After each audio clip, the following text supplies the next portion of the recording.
Listen to The Astonishing Junk Drawer exclusively at patreon.com/astonishinglegends. I was at the Stanley Hotel. Wow, Kristen's not a bad artist. I didn't know she could draw. Fellow human beings on a wonderful planet we call Earth. Jeremy Corbell and George Knapp present this as this is genuine military released footage. He claimed that he saw a UFO approaching the space station. I watched the sequel recently, and that was a mistake. 22? This is Quark, a Buck Henry show about garbage men in space. I wouldn't worry about that. You're on so many lists now, and it's too many for them to track. Astonishing Legends would like to thank SimpliSafe, Storyworth, Shady Rays, Gerber Life Insurance, our contributors at patreon.com, and you, our listeners, for making tonight's show possible. 2 weeks ago, in part one of our series, Entombed at Zaurichina, we gave you an overview of the baffling, astonishing legend surrounding the excavation of a pit in a remote part of Bulgaria. It all started with a villager who had a dream in which 3 prominent Bulgarian historical figures came to him and told him that he was descended from an ancient Tsar named Samuil. They informed him that Samuil's treasure was buried right there in his hometown of Zaurichina, and he must be the one to lead Bulgaria to uncover it. A bizarre chain of events unfolded from that moment forward. The excavation of the site led to numerous unusual discoveries by a military operation that descended on the village to dig in secrecy for the Tsar's lost treasure. The dig was led by a collaboration between boots on the ground and 4 psychics or mediums gaining messages from the ethereal plane about how to proceed. 3 were on site and 1 was at a command center and liaising with various Bulgarian generals. Almost out of the gate, there was infighting and disagreement on how to proceed. Arguments about the value of input from these so-called psychics led to strong conflicts. The soldiers and officers present were routinely asked to undertake complex tasks requiring deep knowledge of mining engineering and geology. The instructions the psychics were giving were not only difficult to execute, but also challenging to understand. It wasn't just the specifications of each day's digs that were being dictated either. On occasion, it went so far as to specify who would do the digging. For example, officers only. But tonight, we'll move past all that and try to imagine what was actually buried at Zaurichina. Was something recovered? Or was the concrete the Bulgarian military eventually poured into the opening designed to protect humanity by entombing whatever was there forever?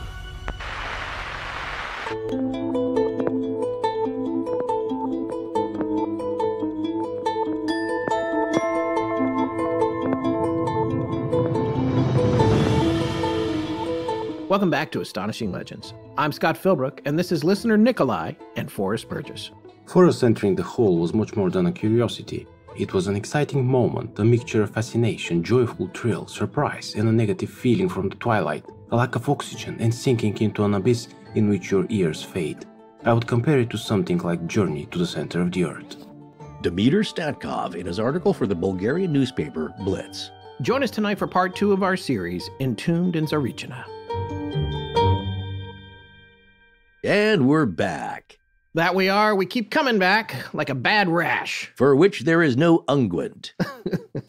Do we have any announcements this week? Well, yeah, we've been checking out a lot of other podcasts lately. I just wanted to reiterate how great these shows are if you missed us talking about them in a previous episode. There's a part of me that wouldn't mind doing a spinoff show, actually, with some of these hosts for a general roundtable. Maybe I can talk you into that, Forrest. But folks, the podcast landscape is evolving a lot and rapidly at the moment, and independent shows like Astonishing Legends and these other ones we talk about need to get the word out to compete with large networks and celebrity-hosted pods spilling out of the pockets of the major players. Yes. Well, to that end, we just want to remind everyone how great these most recent 4 shows are that we mentioned. So we'll have links to all 4 in our episode's individual web pages in the suggested listening sections. That's above the sponsor codes towards the bottom. Each show gets its own special little section on the website.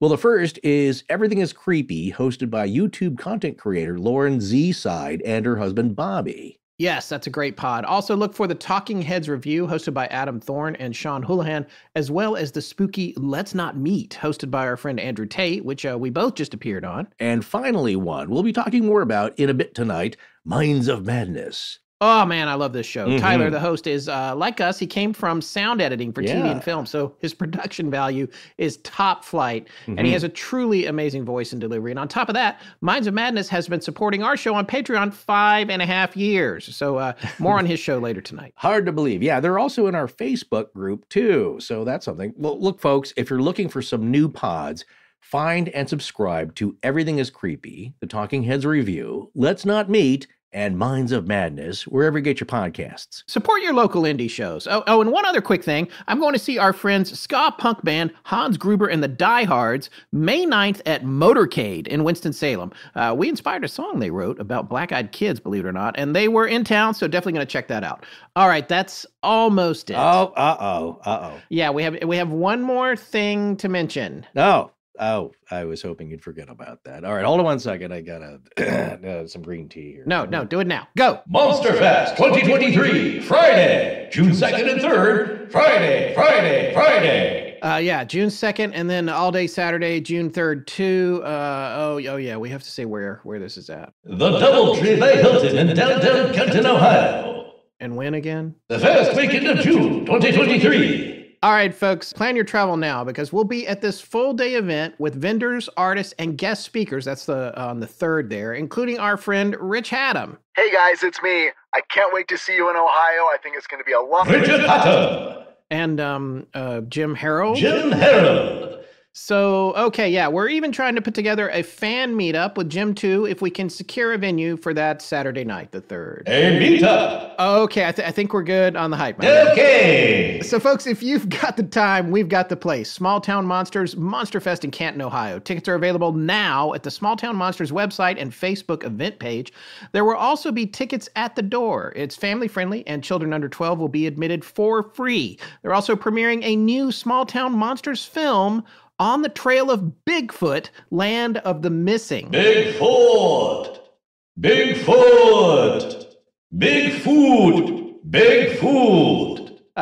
Come on, man. Sorry, not sorry. I can't help it. That's what I do. Lackluster, Matt Berry impression. Scott is my rotten soldier, my sweet cheese, my good time boy. All right. So that premiere of that Small Town Monsters film, I'm not going to say it again because I don't want him to punch it, is the night before at the Canton Palace Theater. And yes, we will be there too. Tickets will be available for that through the theater's website. So check that out, folks. We'll have links in the show notes as we always do. And if we get the meetup landed, we'll, of course, let you know that too. All right, Forrest, are you ready to get to tonight's show? Hold on a minute. I'm going to Irish up my tea.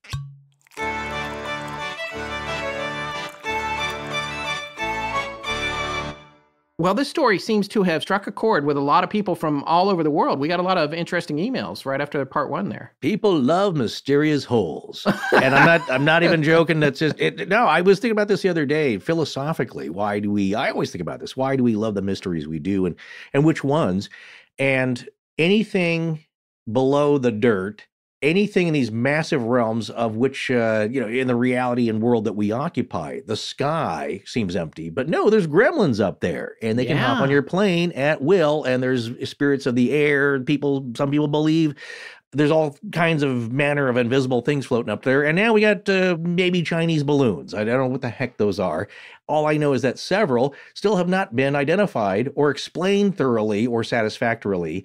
And apparently there's a lot more that they didn't tell us about. Hey, what about that sphere? I hope we're going to talk about that in the junk drawer. The Baghdad Bet sphere is what I call it. The Bets of Baghdad, or Baghdad Bets. They showed that to Congress people. They're like, we don't know what this is. Right. That was shown to Congress the other day. So, but it does have a sheen to it. And it's like, well, it's just a drone, except that there's no... Except it's a ball? Well, there's no the propellers. You've seen drones in action. There's propulsion.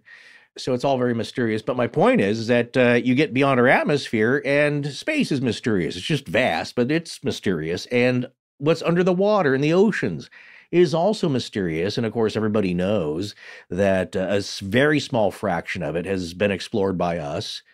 And I know people like to think like, oh, we know everything about the oceans. Yeah, we know what's completely down there. You don't. We don't know squat. I just was reading about a giant canyon off of Monterey that they were talking about is so deeper than the Grand Canyon And they keep finding all kinds of stuff down there. And then the other thing I wanted to say is if people have been listening to us for 8 years, you will know for the whole time this show has been on, I have said that I thought a lot of this stuff was coming from the oceans, USOs, unidentified submerged objects, if that acronym hasn't been changed, because they're changing all of them every 3 days now. But, you know, before the Tic Tac story even came out, there was Shag Harbor incident, which I would love for us to cover at some point. Our good friend Jordan Bonaparte covered that on the Nighttime podcast. Yeah, we were there. We were guests on his show for that a long time ago. Yeah. Yes, we were. And he invited us to come up and check that out personally, which I might take him up on. It would be fun. He lives right next to that place. So, and right next to Oak Island. Well, it makes sense. Any advanced tech would be transmarine, could fly through the air. Well, I just recently watched the movie AI.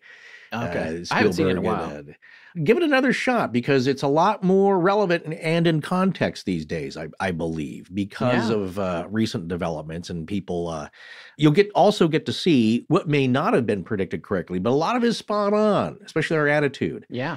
And what's happening now as it's going to affect things like tonight's show, as far as AI perhaps predicting where to dig or using it to triangulate with engineering the best ways to do things. And of course, this is what we're talking about here is in the 90s. So you didn't have a lot of that. And you didn't have a lot of remote sensing. That's what satellite, folks. Don't get upset. That is satellites using LiDAR and other techniques to find geological features and eliminate a lot of this guesswork. Whole cities discovered in Southeast Asia that have been swallowed up by the jungle. And that's my other point here is that another fascinating thing I realized from watching Kurzgesagt videos, those really terrific animated explainer videos, is that the question was, if there was something buried in the ground, like evidence of an ancient civilization, is it possible for us to find it? And essentially the answer is, the older it is that the earth swallows up everything eventually. Yeah, it can be long gone. No trace. That's my point here, connecting it to Zarichina, is that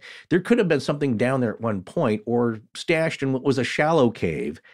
And then over the eons, it gets swallowed up by the earth. If it was so old, you would have so much sediment growth and just dirt piling up over it that you would never know. It's so far down, you would never discover it unless you knew exactly where to dig. Now, that's the difference here, is that if they did find something and it was real and not just they're dumping their trash there, they were given a hint, because obviously, per logic, you can go poking holes and everything around the hillsides and you'll never hit anything. But here, if they did, it was in a way weirdly spiritual psychic guidance, which told them where to dig. Yeah, and that's some of the weirdest parts of this story. And honestly, it's one of the first times in the history of our show, and I think a lot of it's because of the language barrier and translation.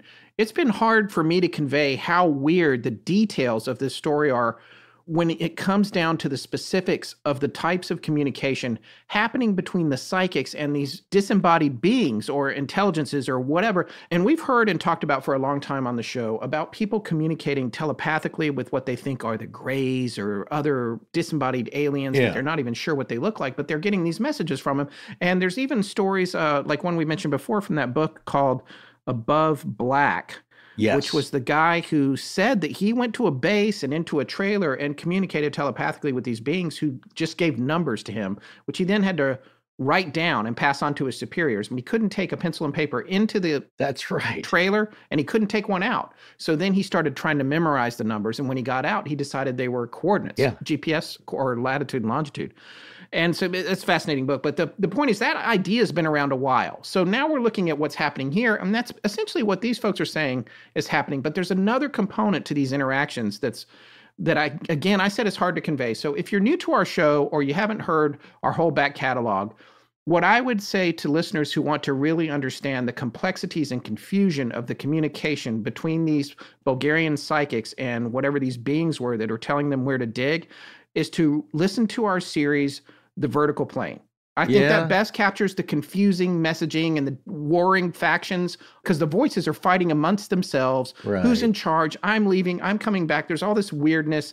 There's a component of that there. I would say The Vertical Plane and also The Siren Call of Hungry Ghosts. Right. They mesh together, which again is interesting to me because those stories are completely unrelated. I don't think there's any chance that the people who are at the heart of this story or the people who are at the heart of those other two that I just mentioned ever cross paths or intertwined in any way, really. I just don't think that's likely. Yet, there are core components of these methods of communication that are very common across all three. So what does that say? Is everybody's hoaxing and crazy and whatever, and they're doing it all the exact same way? Maybe so.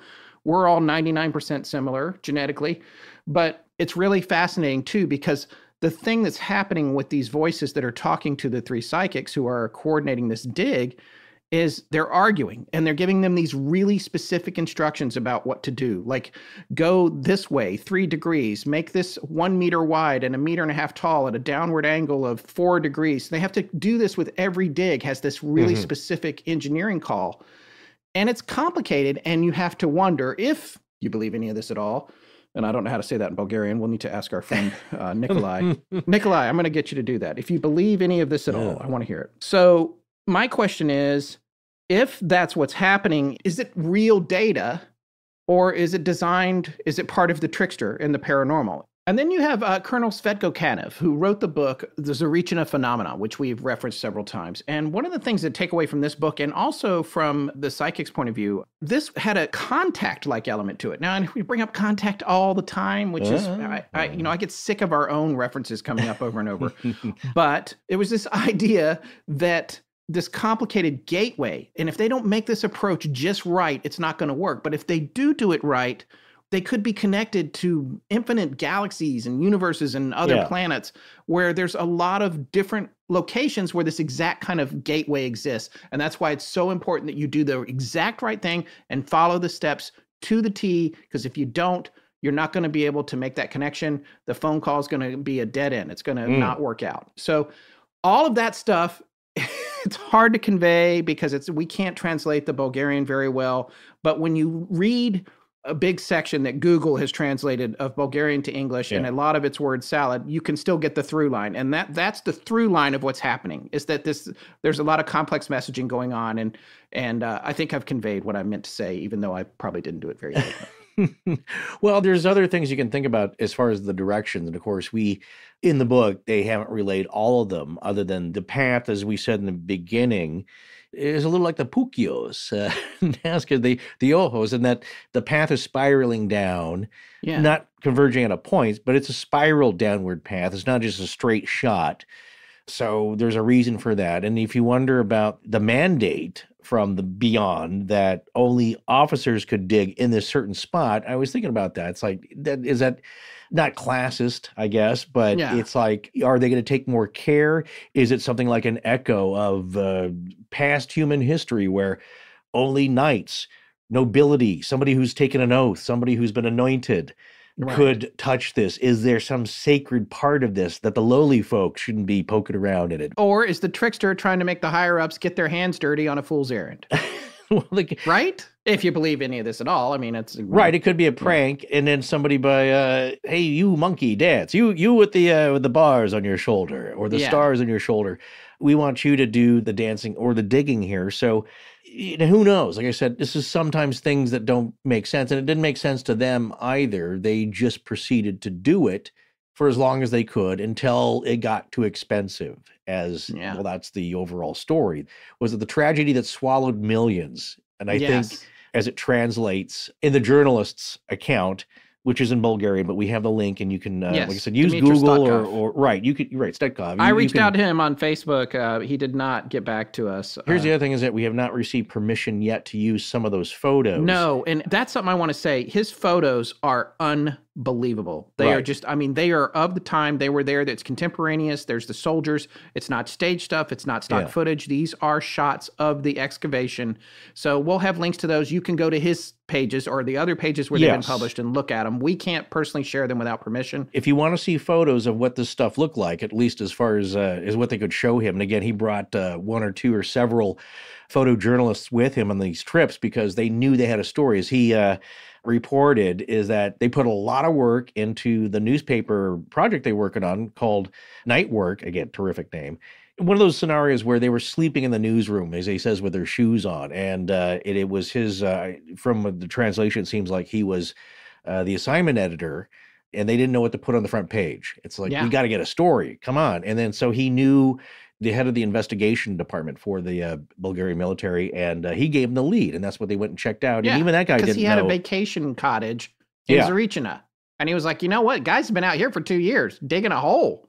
And I went over there and they chased me away. And I was like, don't you know who I am? And they were like, we don't care. Go away. And so he left, but he said there's something there. That's how he got the lead, once again, as a refresher from part one, to go check it out. And so he brought several photojournalists with him. And so those are their photos. And again, we don't want to get in trouble or disrespect them in any way by reprinting them. But if you want to look, just check out the links in the reference links section of the webpage, and it's all there. You can go see everything. And I was going to say, too, get Google or some other webpage to translate the page for you, and you'll get it. So, you get around to your spring cleaning yet? Brother, you have no idea. My place looks like a storage unit that's been looted. So yeah, I'm trying to clean up and toss out all that stuff I don't need and organize all the things I want to keep. Hey, that's great to hear. I mean, it's that time of the year and we're all getting things in order. And once you've got your place how you want it, our recommendation is to then protect it, all of it. And that includes not only your property, but you and your family as well. And our recommendation to do this is with SimpliSafe Home Security. Heck yeah. Well, SimpliSafe is our pick for an affordable, easy to set up, and most importantly, reassuringly effective alarm system. If you've ever been burgled, you know that you think about it every time you leave the house, especially while on vacation. Well, with SimpliSafe, I haven't worried since I installed the system myself and can monitor everything while I'm away with my smartphone. Can you say peace of mind? Simply put, it's really pretty simple, pun intended. SimpliSafe is designed with cutting-edge technology and backed by 24/7 professional monitoring. In an emergency, agents use Fast Protect technology only from SimpliSafe to capture critical evidence and verify the threat is real, so you can get priority police dispatch. So they've got your back, whether you're away or more importantly and scarily, when you're home with your family. Yeah, SimpliSafe is awake and on guard if there's an intruder, thankfully before you're awake. And here's the affordability part. 24/7 professional monitoring service costs just under $1 a day, and that's less than half the price of traditional home security systems. You can lock and unlock your doors, access your cameras, arm and disarm your system from anywhere. That's the convenient part. CNET seems to believe all that because they've named SimpliSafe Editor's Choice for 2023. Customize the perfect system for your home in just a few minutes at simplisafe.com/AL. Go today and claim a free indoor security camera, plus 20% off your order with interactive monitoring. That's simplisafe.com/AL. There's no safe like SimpliSafe.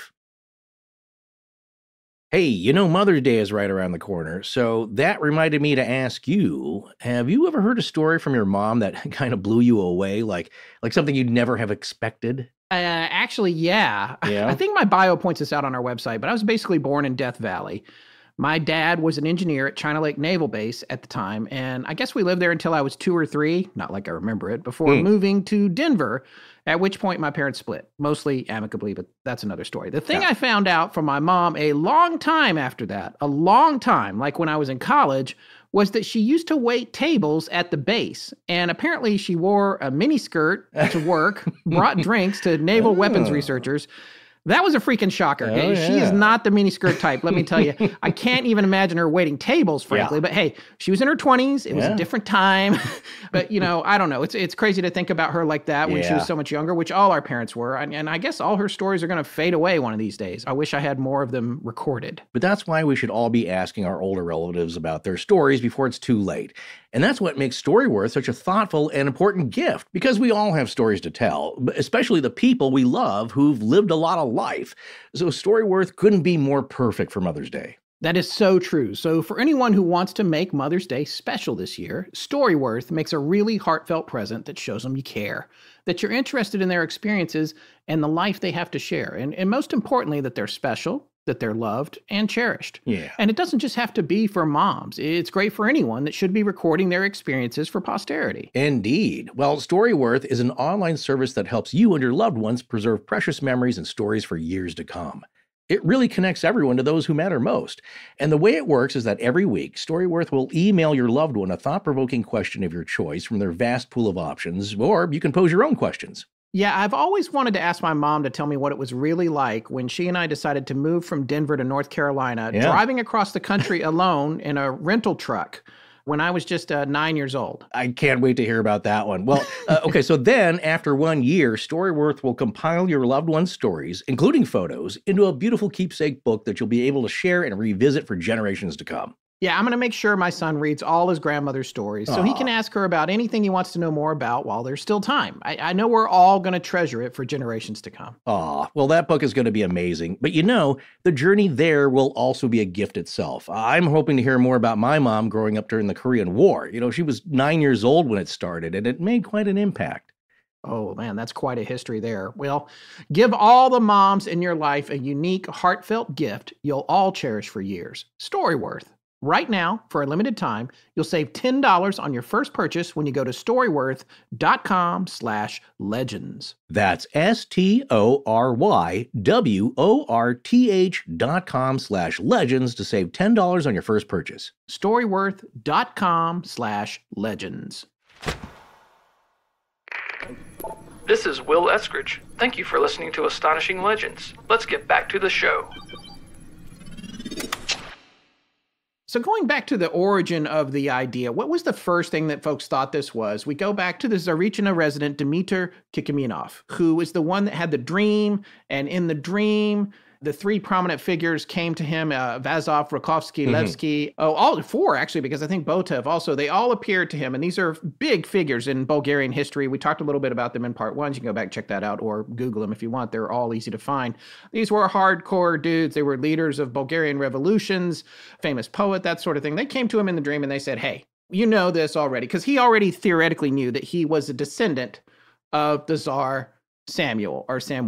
And he's told in this dream, not only are you a descendant of Samuel, his blood runs through your veins, Tsarichina is the hiding place of his great treasure, and you must lead all of Bulgaria to it. Yeah, from the dream, it was Rakovsky, patted him on the shoulder, told him, Derzai, Dmitry, all of Bulgaria is looking at you now, and the future glory is yours. Yeah. Okay, I guess I'll run with that. And I don't know, it hasn't perhaps really panned out, but the other thing we know is that dates and times are off. Yes. Sometimes. And if you look at the Mothman prophecies story, locations are all like, this is going to happen here. It's like not exactly in this spot. It's somewhere else. Right. Communications coming are vague, and you wonder, is that perched privileged position up high where you can see what's coming down the road, but maybe you don't have all the facts straight that you're relaying. You can see what it is, but you could say something's coming down the road, but you might be wrong about that. Something is coming down the road. You were just wrong about what it was. Right. So there's so many weird mechanics that are going on. And so I think the only thing maybe you could settle on is that something is going on, seems to be here, whether it is something important, nefarious, whatever mundane thing you want to say that the military is doing, or just perhaps it's a money grab, whatever it is, that something is going on. So that we've established, and it is secret. So in determining what might be in the pit, we'll start off with the most mundane possibility, and it's funny that this is mundane, but a great treasure of a Tsar. That's the most simple. It's not necessarily paranormal. It's just like, oh, what is that? What's down in this hole? This guy dreamt about it, or there's a rumor that it's there.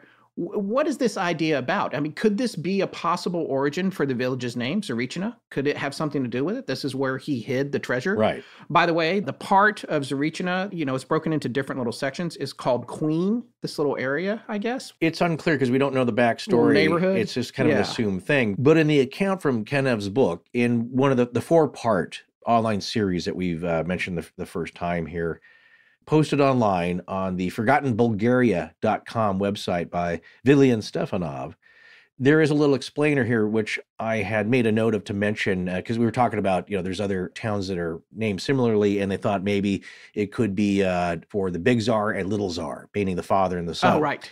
That's one thing. But there is a passage here I'll read, and again, this is translated. And again, I believe this is Colonel Kanev. I have been trying to find out where the name of the village comes from. I did not find a solid legend about this. According to the information of our quote-unquote friends, in quotes, the old name of Tsarichina is Tsarevo.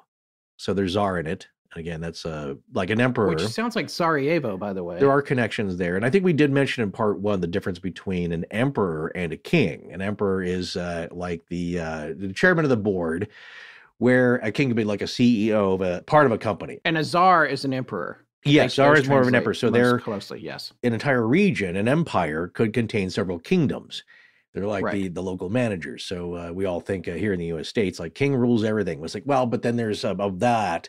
the Holy Roman Emperor. You have somebody who's in charge of the whole continent, perhaps, or close to it back in the day. Right. So anyway, going on here, Tsarevo could be another old name, according to the information that he's getting. He said, I couldn't learn more. My curiosity grew a lot when one day, studying the map of Bulgaria, I found that the area enclosed between Karjali, Momchilgrad, Zlatograd, Nedolino carries same name, Zarichina. Is this a coincidence or some invisible, unknown to us karma connects the village to this area? Another mystery, given that there are quite a few objects of unknown origin in the Rhopodes, and that's Rhodopes. Oh, yes, that's a mountain range, I believe. Yeah. Yeah, because I remember reading this too. Then because I went and looked that up. They found there's an object, there's an out-of-place artifact, an out-of-place object that was found there. Yeah. That looks like an axe head or something, but it comes from the wrong time. It hasn't been That's dated. right. It's in the museum That's now. what that is. It's got a hole for the wooden handle, I believe. And they've Right. by all accounts, they think it is a forged tool head, like an axe or a maul, Right. for splitting wood or something. But it was found with like a mammoth tusk going through it or something. That's the problem. Yeah. Where it was found with a fossil. That's what I remember. Right. And they were like, okay, something's not right here. There are these folks. I read a little bit about that. It's a tangent. It's a side thing. And so I didn't go as deep on it. But there are folks, I guess, that think, oh, well, this was part of a dredging operation or something. This fell off a machine a while back and it just sank down into the soil. There's other people like, I don't know. It was wrapped up pretty good with that fossil. And there's no way they were doing metalworking at the time that the fossil existed. Right. There's that whole thing. And I guess now it's just sitting in a museum and people are still arguing about it, about what it is. Yeah, we love UPAs, out of place artifacts. Out of place artifacts. That's kind of what Kanev is saying here. And what I love about him, yes, he's a military man. He's also a man of science. People forget that. He's head of the scientific investigation department, or certainly a high-ranking officer within it. And as he ends this passage, he says, another question for science, which she must give an answer. He's kind of combining, and I love this approach, the mystical, the metaphysical, with the scientific, and with the military, governmental, administrative, all kind of as the umbrella for it. So he's got a mind of wonder, and he wants answers, and it's not just out to debunk this. Certainly nobody here, again, we had terrific listeners saying that they were a little embarrassed about the older generations, perhaps from the 90s, but there's nothing to be embarrassed about. I love that point of view, rather than people pooping on everything. Well, that's not that's all that true. So anyway, it's a great adventure. It's a great mystery. Why not? Although it was expensive for them, but if you have the funds, I would try that. I would put my money there. So in any case, though, they're trying to make sense of this historically, but also metaphysically, paranormally. Yeah. If it's come from a dream, which a lot of real stuff has, and amazing things have been found when people reporting they've dreamt about it. And you try to apply real world things like digging, I'm saying construction, engineering, mining techniques into something that was sparked by a dream, and you actually find something, then you have to reconcile that with, well, you got a dream and you actually did find something based on this guy in the village's dream. How did that happen? So if that really is the case, like I said, it's a real, they've been finding real forces down there and strange events, strange occurrences. And so something's turning into it being real based on a very spurious tip. Then you have to kind of reconcile that with science and engineering and real kind of things that we concern ourselves with. And how do you do that? Well, you have to do it with an open mind. You know what I'm saying? And I think that's what they're doing here. So it's like, okay, let's pretend for a second this stuff is all real. How do we contend with this? And maybe there is, like I said, the most mundane but exciting is that there is Samuil's treasure. Right. Well, circling back to Samuil, let's talk about who he was. He was a czar or emperor during the First Bulgarian Empire, or Tsardom.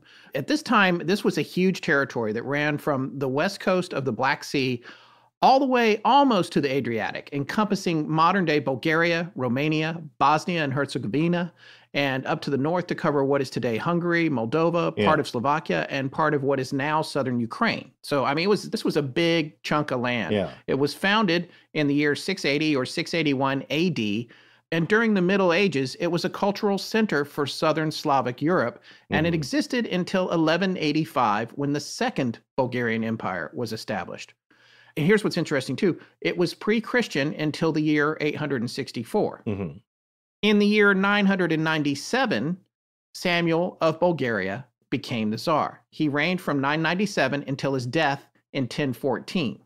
Now, before Samuel's rise to power, Bulgaria was fragmented and vulnerable. It was facing conflict from external enemies and internal factions. Samuel, however, was a man of action, to quote the Princess Bride, rising through the ranks of the Bulgarian army to become one of its most skilled and effective commanders. He was brilliant at strategy and tactics. Right. He knew how to place troops on a battlefield for maximum advantage, and he used his talent at that to deploy unorthodox maneuvers that caught his enemies off guard frequently. He led several successful invasions of Byzantine territories. Now, this is their number one enemy at the time, the Byzantines.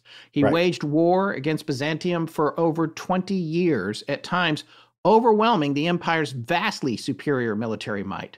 His most significant military victory came in 986, this was before he was Tsar, when he soundly defeated the Byzantine emperor Basil II at the Battle of Trajan's Gate. You can still see this place on Google Earth and on the internet. It's amazing. There's still there's ruins there. It looks like a really cool place to visit. Basil II had, and it might be Basil. Apologies, not sure. I'm going to say Basil because it's like a Basil Fawlty. I know, Fawlty that's Towers, right. Basil Fawlty. They're bringing that show back, by the way. Yes, I believe the folks from the UK would say Basil, and we would say basil like the herb. So Basil II was the Byzantine leader at the time. He had launched an attack in the center of Bulgaria to try and draw Samuel's attention away from the defense of what is the southern Greece area by besieging the city of Serdica. This was in 986, and he besieged the city for 20 days. Now, Samuel's father, was the Count of Serdica, Nicola. At the time, Samuel and his 3 brothers ruled western Bulgaria from 4 separate cities where they each lived. Apparently, this is called a tetrarchy, so scratch that one off your bingo card. So the Bulgarians held fast in Serdica and frequently would come out of the city during this siege and capture and kill their Byzantine attackers. They burned all the crops that they might have eaten from, and on top of that, to add insult to injury, they stole their cattle while they were, this is during the siege, they would come out and do all this stuff to them. Yeah. Eventually, they even burned their siege equipment, which apparently they had inexperienced leaders who had left too close to the city's walls. So they're like, yep, let's burn that down. This is all according to 2 books, Emperor Basil, the Bulgar Slayer, Extractions from Euhaya of Antioch's Chronicles by V.R. Rosen, and Sladarsky's History of the First Bulgarian State. Now, Basil II's troops had to retreat. During that retreat, they passed through the mountains at a place called the Trajan's Gate Pass in Sofia province. For the record, this is only 50 miles, almost exactly southeast of Zarichina, just saying. And as Basil's troops came through that pass, Samuel, not yet Tsar, but still the commander of the Bulgarian army, surrounded the retreating Byzantines, and most of them were slaughtered. Those that survived, including Basil himself, ran back to their homes in Constantinople.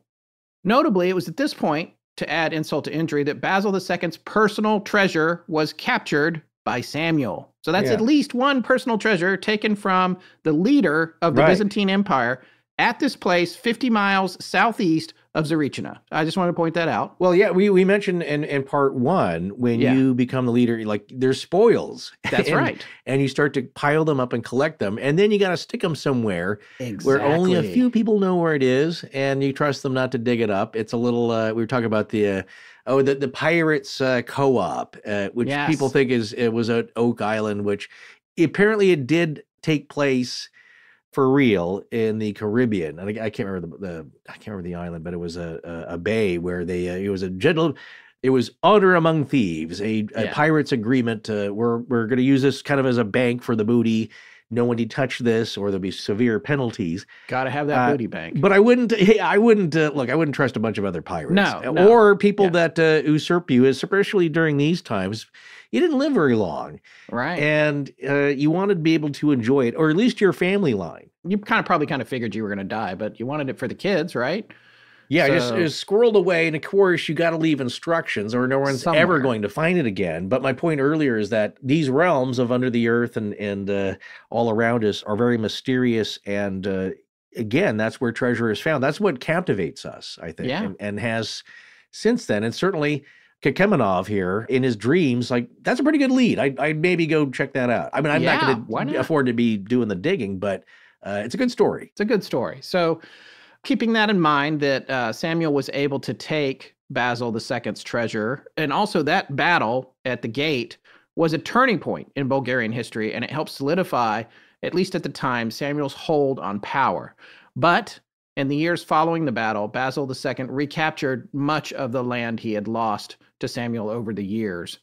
Samuel died of a heart attack in October of 1014. Right. And in 1018, just 4 years later, Bulgaria actually gave in to the Byzantines. But he had done a great job as both a military leader and czar, and is considered a hero in Bulgaria to this day. Right. And I was going to say, he is a military hero.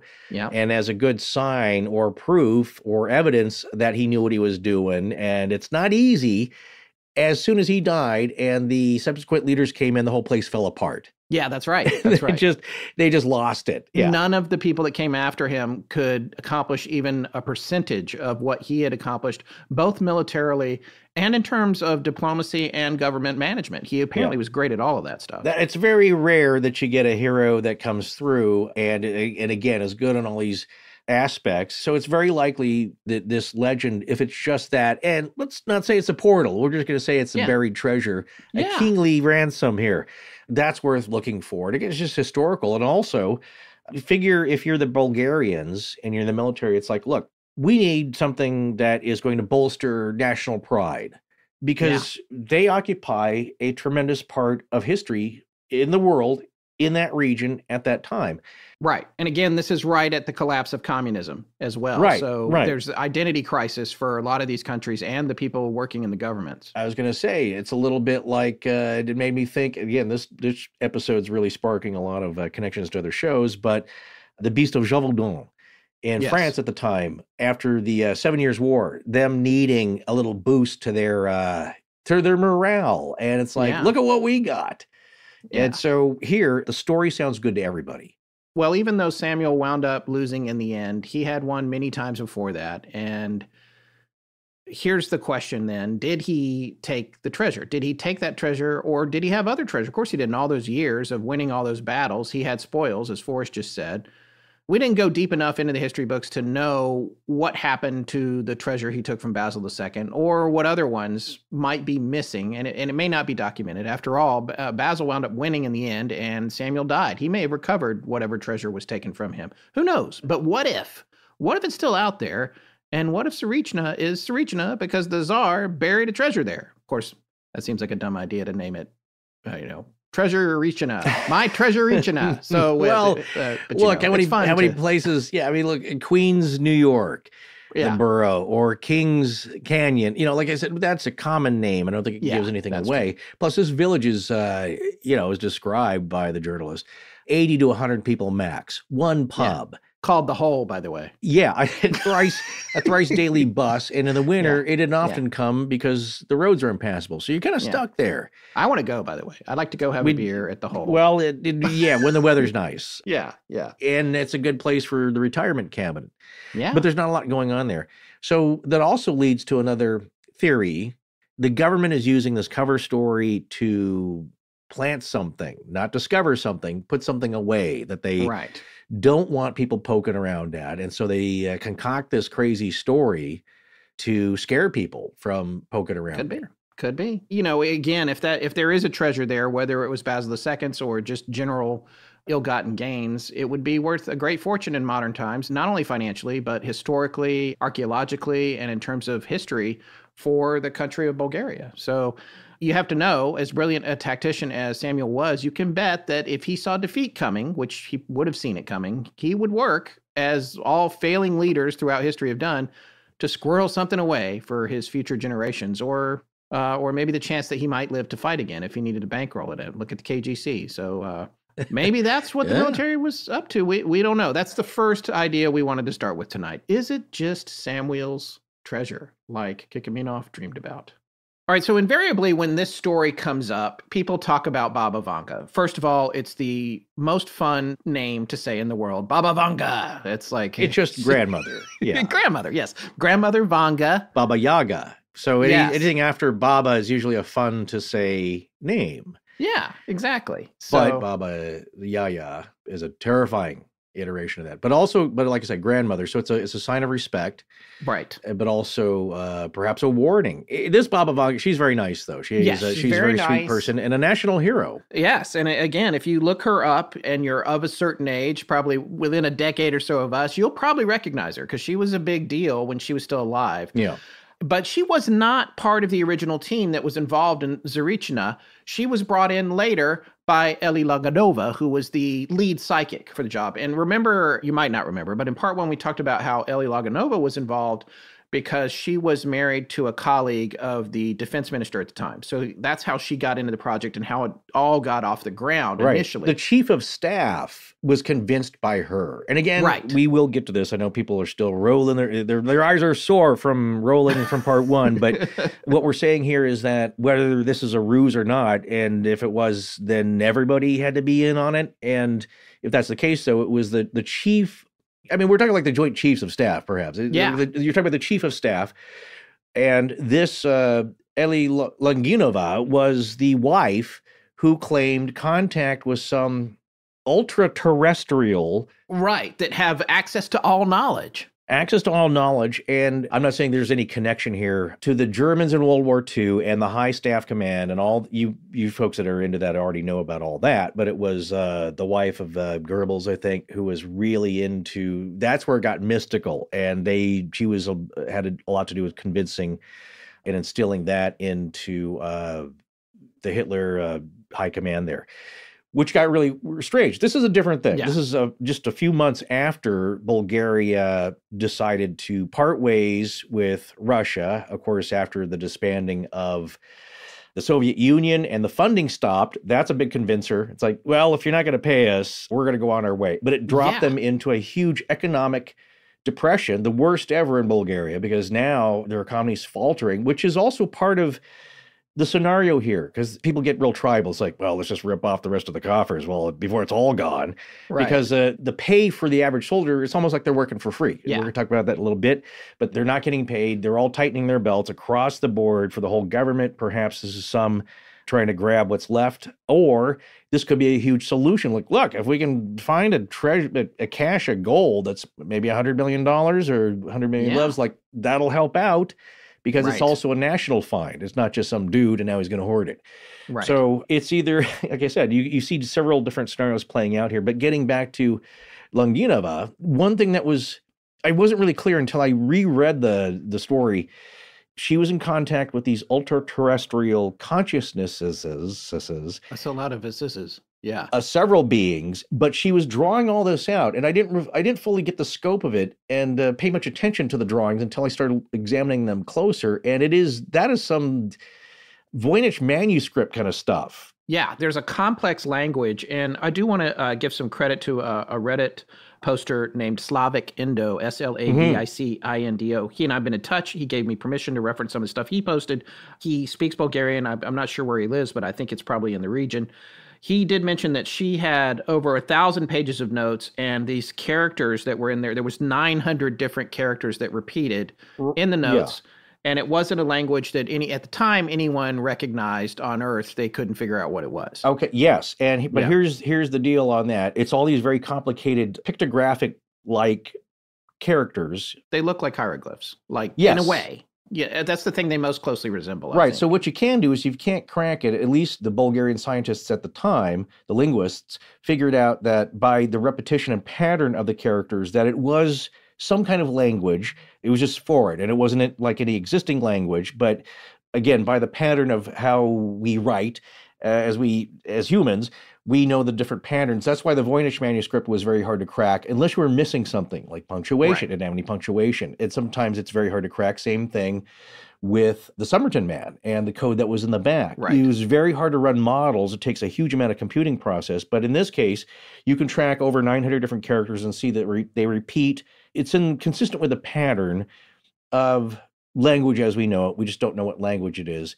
But you want to tell them what Eli Laganova said, that she believed she knew where all the lost manuals were, all the lost notes. Yeah, she thought that they went to another significant country and they were being decoded. That's what she thought. That's even crazier because of it's the secrets of the universe written down on in a Spiral College ruled notebook, perhaps. Right. But to be fair, Dmitry Statkov, the journalist who wrote one of the articles that we drew a lot of information from, he said in a YouTube video we saw that, again, this was one that Slavic Indo put up. I saw Dmitry at the end of it, and he said, hey, you know what? She took a ceramics class, and in the ceramics, they taught him how to do different symbols, and she was unconsciously reproducing this or consciously if she was trying to, but these symbols came from the ceramics class. That's what he seemed to think. He wasn't super debunky in his delivery. He just says, this is what I think this could have happened. Yeah, I think it's the same thing with the video is that, well, what's okay if you're going to, I'm not going to say the O-R word that I'm getting tired of mentioning all the time, but the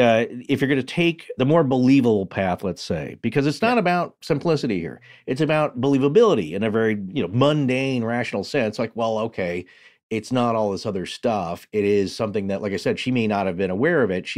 But pulling that knowledge of design and letters and lettering and this and that, and even if it's fake, and being a bit of, she was an artist too. She would draw these things. She would have them painted. She would paint her concepts. The pictures, what few of them are around, are kind of amazing. Aside from the notes, there is also a video documentary that was made that's also lost, but also we do have images.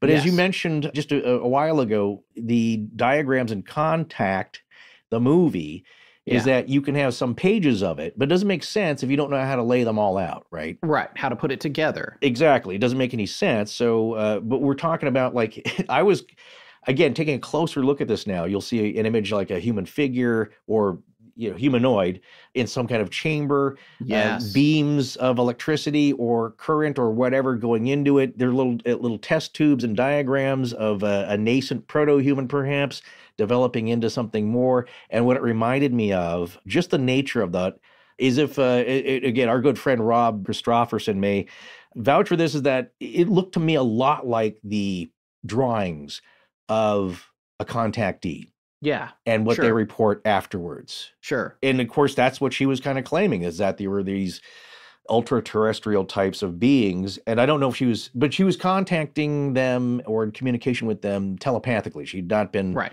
I saw no claim that she had been picked up or abducted or anything like that. No, nothing like that. Or if so, those details don't seem to be out there. And again, this is very vague. It was a while ago, but there is documentation on it. But getting back to Baba Vanga, there is a series on her. Yes, but I watched some of it. Okay, but it's fictional. It's fictional. Yeah, it does look good. It's highly rated. There's 12 episodes. Right. I saw it on an Amazon Prime or regular Yes, it's on Amazon Video. Prime, right. And I did start to watch it. Of course, you would have to have it subtitled or dubbed if you're looking to see it in English. But it looked pretty entertaining. Yeah. We don't plan our shows out a lot of time in advance sometimes. Like, well, if I'd had time, months. I would have watched that whole series before we started. Okay, so it's worth, you're giving it the thumbs up. Yeah. Yeah. The other thing for us, though, is that fictional takes, sometimes you don't want to mix them into the research, if it's blatantly fictional, because then you can get confused about things that really happened versus something that was fictionalized in a book or a movie. But it looks good, and it's well reviewed, and it's well produced, I would say. Okay. Getting back to this, how did Baba Vanga get involved in Tsarichina? Well, Elisaveta Laganova, the head psychic, brought her in as a consultant. And so let's talk a little bit more about the background of Baba Vanga. She is the Nostradamus of the Balkans. That's her nickname. Mm-hmm. She was born Vangalaya Pandeva Gustarova. And I may have mangled Vangalaya. It's either Vangalaya. I think it's probably a hard G. So I'm going to say Vangalia. I don't know. Vangalia Pandeva Gustarova. Gustarova. Yeah. Yes. Born in January of 1911. Yeah. And by the 1990s, when Tsarichina was being excavated, she was a world famous blind Bulgarian mystic or prophet. Insert your term there. The records are vague, but it seems she was born in what is today North Macedonia, which is just west of modern Bulgaria's western border. Now, according to the legends surrounding her, she was only 12 years old when a tornado hit her village, snatching her up off the ground and dropping her a fair distance away in a field, far enough away that they couldn't find her. It took the villagers days of looking for her. They had feared the worst, probably thought that she had been killed in the tornado. When they did find her, she was alive but injured, and her eyes were severely damaged and, I guess, caked with sand and debris. She would be blind the rest of her life from that point forward. Whatever truly happened to her, these events led to her becoming clairvoyant. She developed an ability to predict the future, and she began making predictions regularly. She claimed to have visions where the information would come to her in her mind's eye Let's talk about some of these because we did want to talk about her track record a little bit. As early as 1969, she had a vision of Indira Gandhi saying that the dress will destroy her. I see an orange-yellow dress in the smoke and fire. So Indira Gandhi was the third prime minister of India, and she was assassinated by 2 of her own bodyguards in October of 1984. I remember when this happened. I was a freshman in high school, actually. At the time, she was wearing a yellow sari. That's a type of Indian robe, just as Baba Vanga had predicted 14 years earlier. So that's a clear prediction, if it really happened. There's a lot of folklore, a lot of legendary stuff associated with her, and anytime there's something like that, it gets murky as to like, well, what did she really say? Are people misconstruing it? You get into the seashell game. Well, the dress was really a bird orange, so that wasn't completely right. There's a little bit of parsing, and you, like I said, the major components have to be right, but generally, if you're, I'll entertain it if it's in the ballpark. Yeah, why not? That's right. So her accuracy rate, and we mentioned this before, is actually considered to be around 80%, with her most infamous prophecies being the Chernobyl disaster, the end of communism in Bulgaria, the 9/11 attacks, which Nostradamus supposedly also predicted. And also the Lone Gunman episode. If people forgot that, check that out. Oh yeah, that's excellent. That is, I mean, I saw it at the time, and you don't really put it together, but now in hindsight, and that's all over the internet, that clip, or that scene is making the rounds of the spinoff from the X-Files, The Lone Gunman. But if you watch that, it's like, oh, this is pretty spot on. Saw it coming. It happens. There was a book too. I can't remember what the book was. That's right. Predicted the exact scenario, a novel. Again, I just want to make this comment. I think I did in part 1, but as far as the accuracy rate, I was just thinking about this the other day as a thought that popped in my head. Like 8 out of 10 things is pretty good. Yeah. Again, depending on the details. People, of course, and I understand this, you'd want 100% accuracy before you maybe even believed in the phenomena. Right? That this could be possible. Anybody could do this at all. No better than guessing. And my thought, though, is like, yeah, we'd all love somebody who was 100% accurate. But what if there was? Do you know what kind of trouble and turmoil that would cause if you had one person who was 100% accurate on everything? How people would flock to this person? Well, look what happened to Biff in the second or the third Back to the Future. I can't remember which one it was. You can't have that. That's my point, is that the universe will not allow that, because then it's like you just turn to this person, well, what's going to happen next? People get very desperate, and then somebody, they're in danger. Because somebody's going to want to control that. It's too much. Yes. And it'd be too freaky. You'd be looking to this person as godlike. Hey, don't you have a story about losing a nice pair of sunglasses in a bathroom or something? It's probably not my favorite story to share in public, but again, when I was younger, and my dad, I think I'd borrowed some Ray-Bans from him or something, and he was letting me wear them. He's like, whatever you do, be careful with these. And we went somewhere, and I went to the bathroom, and I looked down to, I was at a urinal, looked down to take care of things, and they fell off the top of my head. What? Into the urinal. And, with a bloop. And I was just like, and I was like, that's disgusting. Those are gone. I don't even want to talk about that anymore. Went, and I'm sure I washed my hands, although this is a vague memory. Left the bathroom, came back out. I don't think my dad really noticed, and I didn't cop to it right away. Oh, my. Wait, he lost his glasses. Well, I mean, they were sunglasses. They weren't prescription. But still, we're going to talk about this after the show. This ain't over. All right. Well, as your unlicensed sunglasses therapist, how did that make you feel?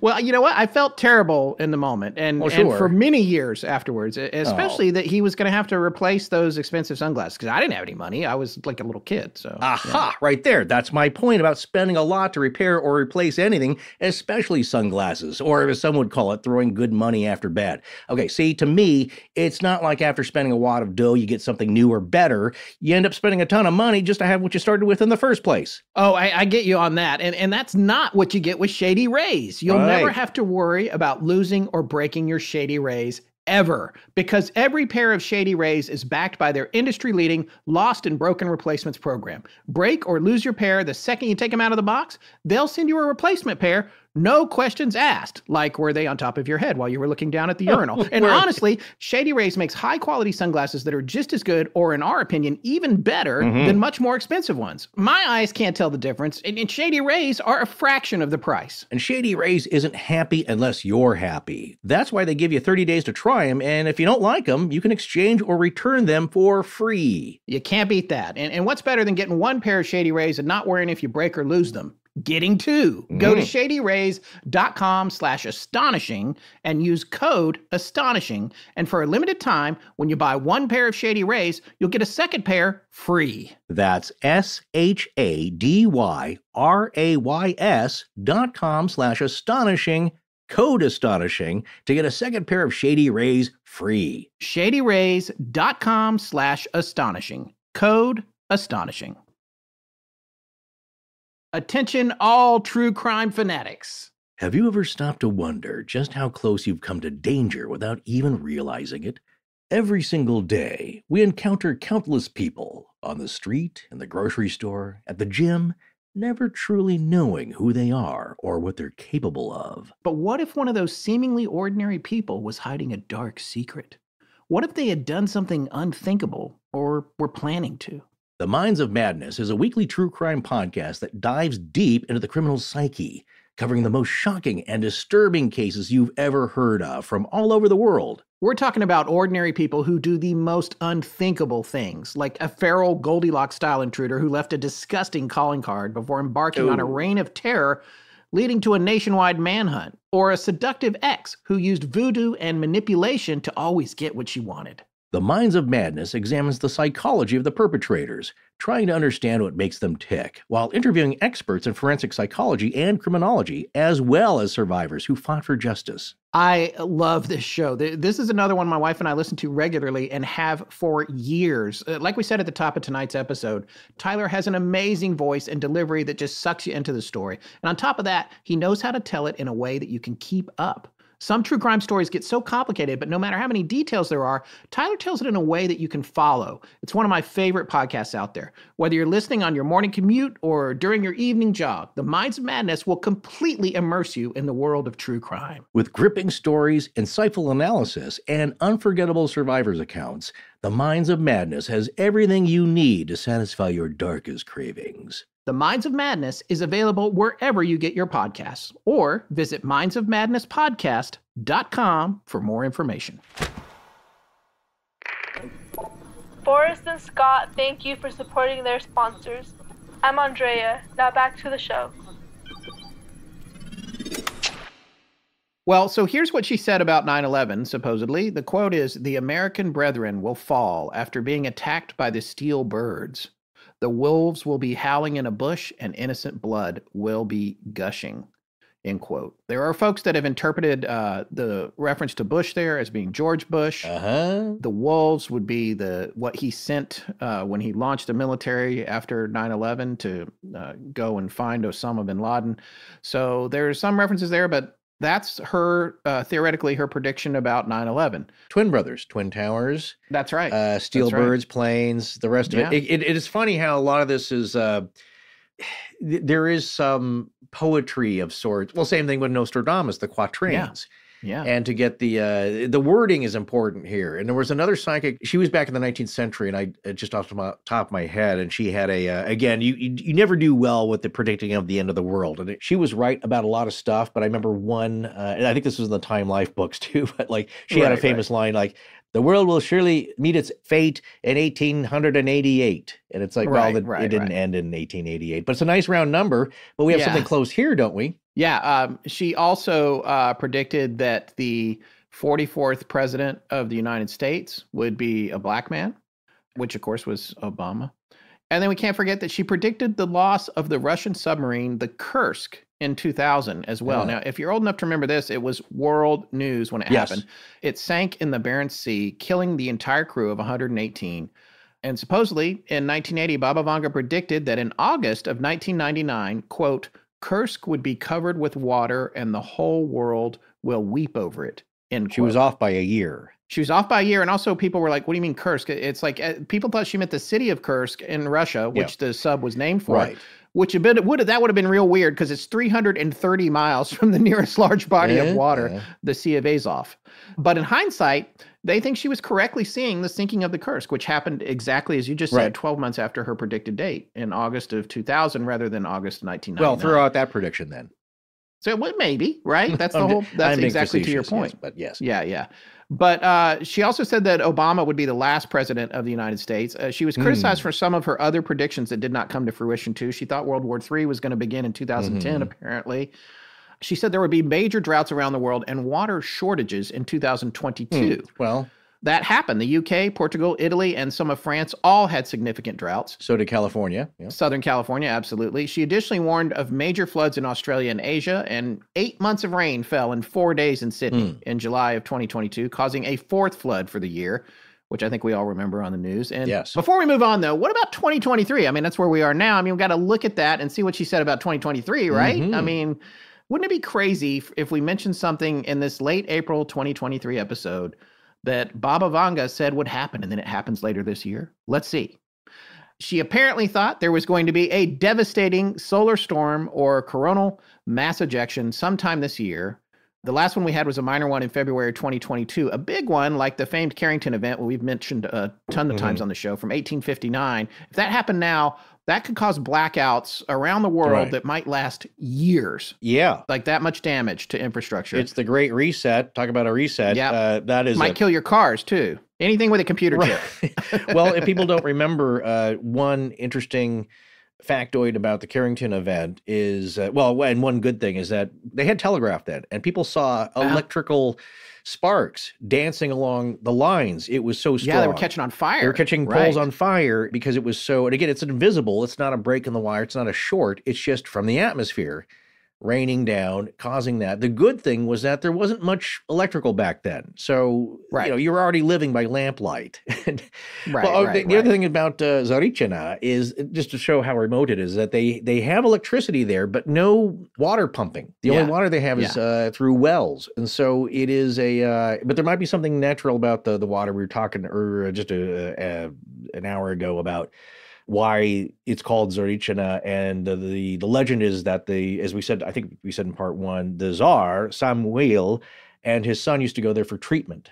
Now, I don't know what that means, but it could be something regionally, like the healing waters or this and that, or some folk remedy that was prevalent at the time. But that's also why they think the area is special and would have been historically known to him at the time.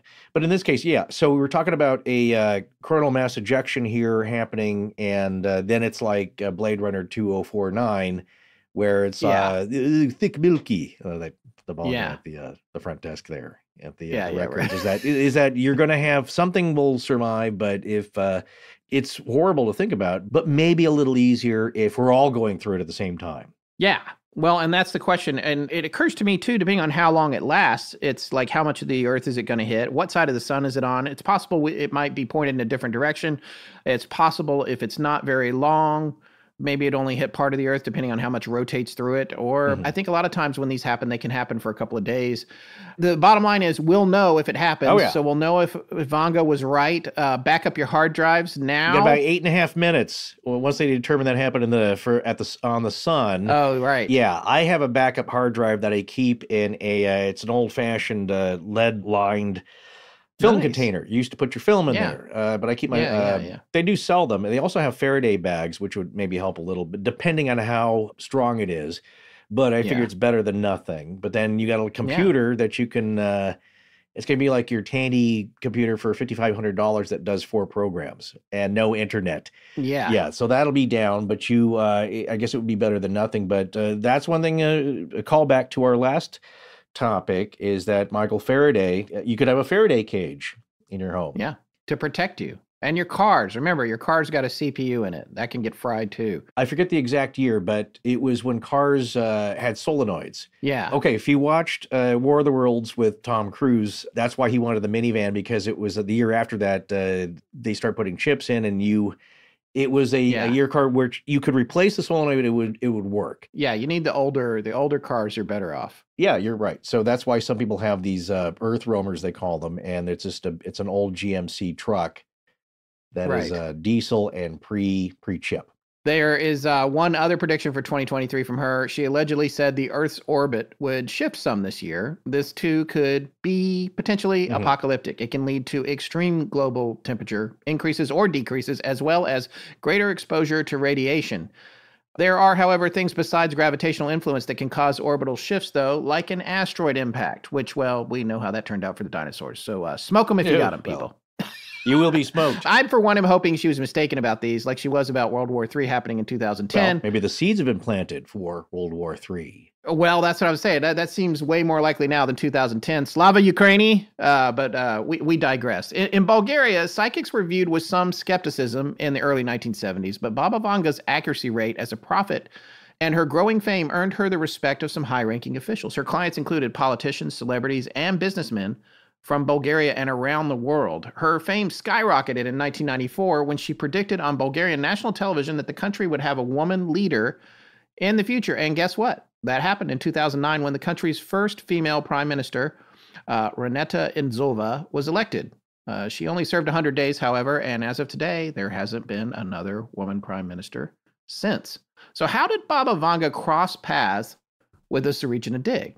As we said, Eli Laganova hired her to consult on it. Now, during communication with Laganova and her team, Vanga described the hole as a significant archaeological site created by extraterrestrial beings. Now, we've been in touch with, as I said earlier, Reddit user Slavic Indo, and he created an amazingly informative post about Tsarichina around 2 years ago on Reddit. He also posted a fascinating video on YouTube about it a little over a year ago. We'll have links to that stuff in the show notes. We asked for his permission to share some of that information he had posted because I hadn't seen it in other places. And as I said earlier, I think he either lives in Bulgaria or is somewhere in that region. He said to me in his note to me that he speaks Bulgarian, like our friend Nikolai. And it's hard to get good information from there here in the States. So there were a couple of interesting facts there. In the YouTube video he placed some audio from a meeting Baba Vanga had with the team from Tsarichina. He also translates what she is saying with titles in that. And I just want to repeat back some of this stuff because it's really fascinating. At one point, you can hear her. She says, the question is, have you found a human head? And then you hear someone reply, no, not yet. Have you found the obelisk? And the reply to that is, yes, we're finding obelisks. And then she says, are you finding symbols? And then there's a reply to that, and it sounds like Eli Laganova because I've heard her before on tape. She replies, yes, geometric symbols, triangles, circles, and crosses. Baba Vanga says at this point, this is a big secret. Who will unravel the secret? So that's pretty fascinating that they actually have her on tape there. I guess she predicted that inside the hole was a phenomenon that mankind cannot explain, and the message is from another world. And we shared this quote in part 1, but I want to repeat it here. You will reach a capsule, the content canned. You do not know if the capsule is pressurized. What are you going to do with that monkey? Neither man nor woman. If the airtight lid is opened, that creature can be revived from the air. What are you going to do, I ask, when it wakes up and speaks? So there's the whole implication here that this is not about a treasure, and this is about something greater than that. And one of the things to understand is that it started out with the search for the treasure, according to the records that we think. And then after Baba Vanga became involved, it switched to this goal to find whatever this thing is. Right. Because now that's lining up with Laganova and the other 3 psychics with all of them saying, hey, the aliens are telling us what to do. There's some superior being down here, the fifth element. Yeah, as you mentioned earlier, Scott, several consciousness... Several intelligences. You're setting yourself up each time. I did that on purpose. Several intelligences that are otherworldly, not necessarily little green man, reptilians, praying mantis overlords. We're talking just disembodied intelligence or beings, similar, as you said earlier, telepathic voices. Yeah, that have names and they have personalities, it seems, and it is a little like Vertical Plane. And many other things that we've studied. So these are being... Yeah, they're arguing with each other. Yeah. Some of them are like, fine, I'm out of here. And then a new one comes in. Right. The dig takes over. The instructions take over. The instructions are hard to follow. They're not sure they're getting them right. They're not sure if they're on the right path. However, like we just said a little while ago, out of all the dirt in Bulgaria, if this is a story to be believed, these voices told you where to dig and you actually find something. And here they're finding symbols. They're finding, we said part one, Colonel Zvetko Kanev was saying that they found strata of different, surfaces. It's, again, we're getting a hard translation here, but like cherry reds, browns, yellows. Different colors.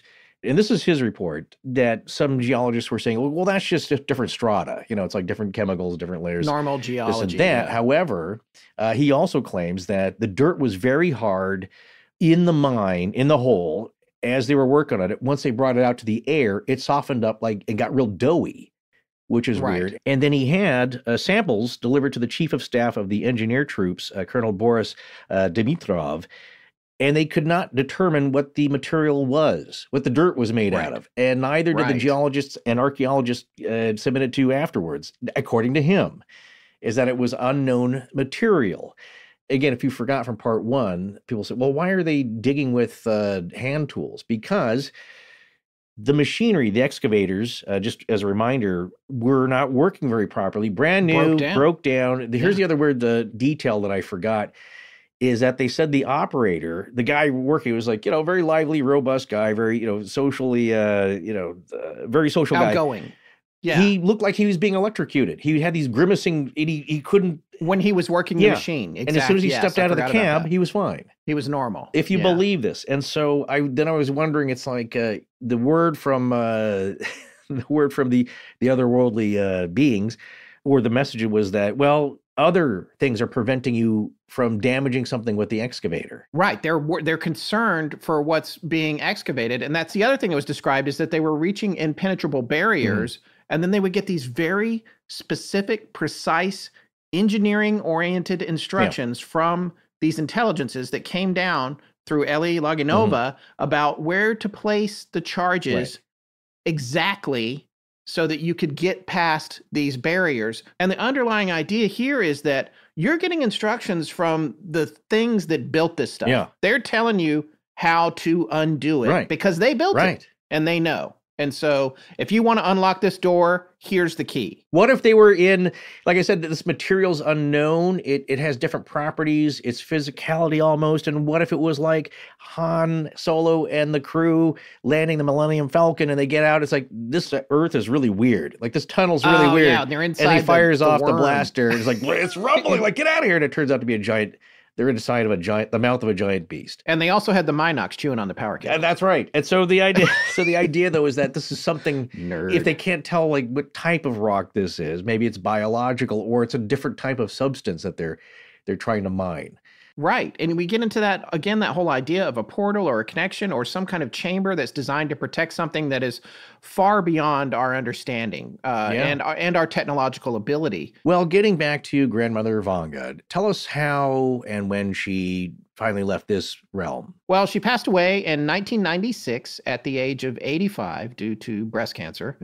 There are those that say she predicted the date of her death, while there's others that say that date was wrong or that's apocryphal, which is the case about a lot of her predictions. Some are pretty nailed down, but again, it could be creepypasta, copy-paste situation. It's hard to say. Very much like Nostradamus, is that it's, the twisted cross and the river, the Hister, Hister. Not Hitler. Like, well, you didn't get it totally right. It's, He also said something about Tom Cruise, didn't he? He said Tom Cruise was going to be the president of the United States. People were like, oh, this is Tom Cruise is going to be the president. Well, he wouldn't be the first actor to be president. Like I said, it's really open to interpretation, and that's the frustration. It's also the fun of it.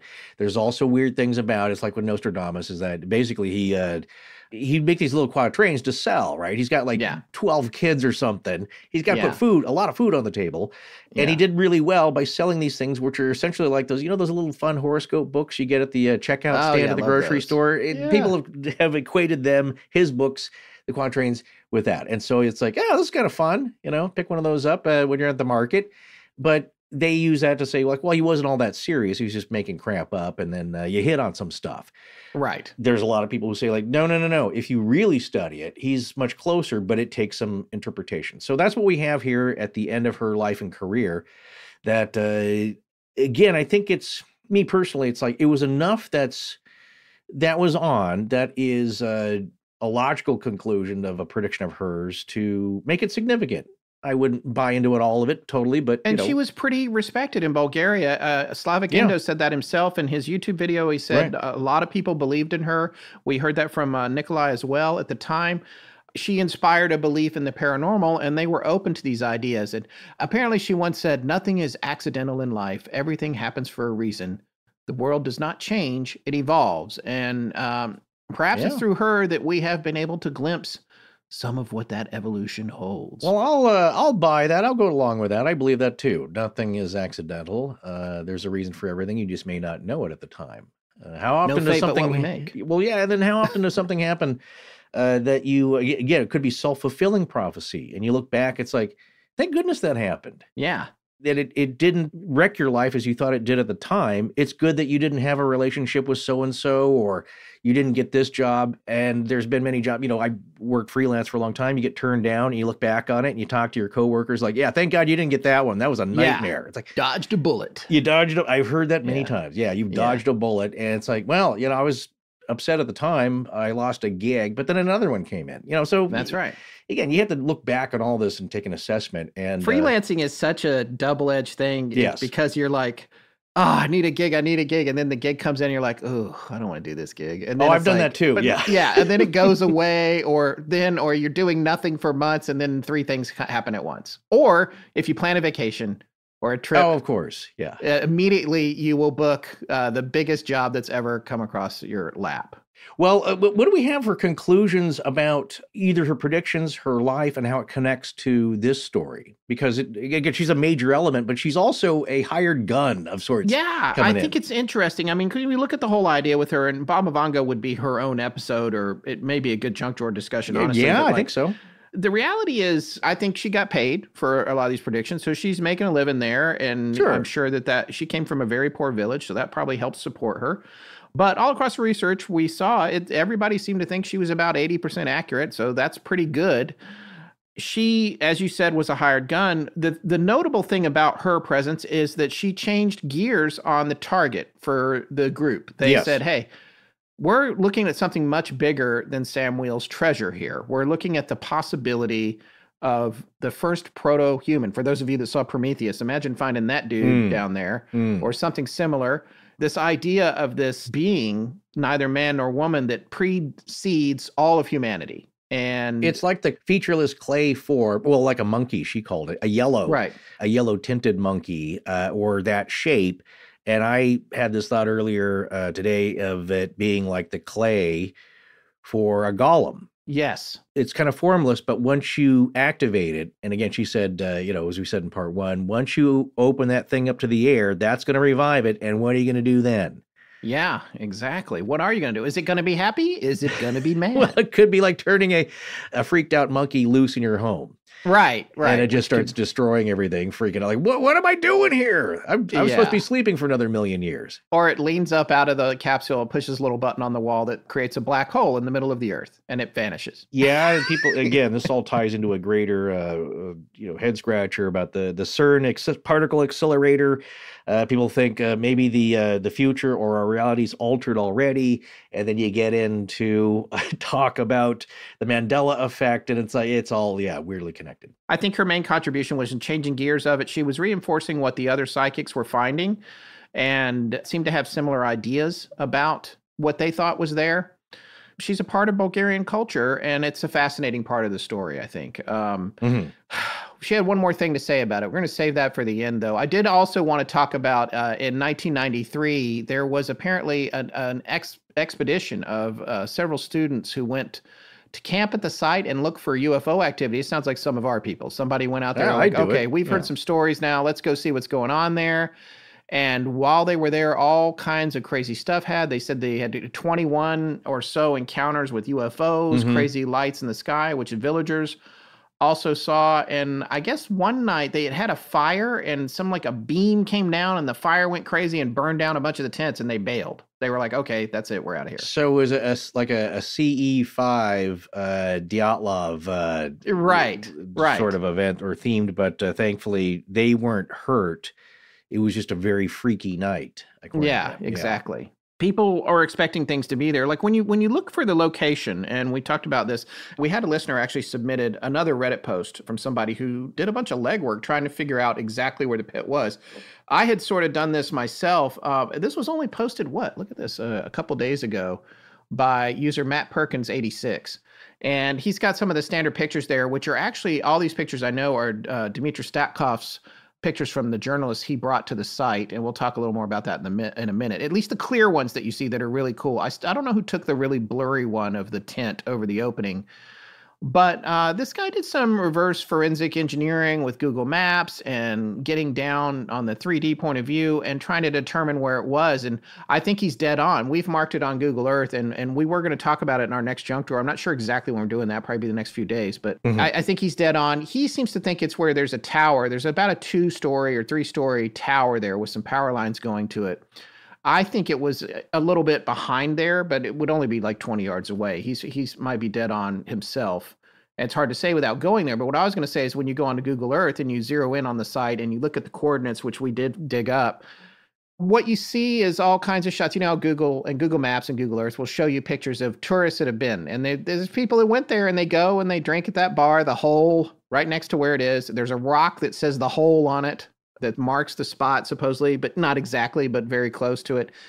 And folks are going there. It's a place to make a pilgrimage to. I think if I lived in Bulgaria, I would absolutely go, but not in the winter.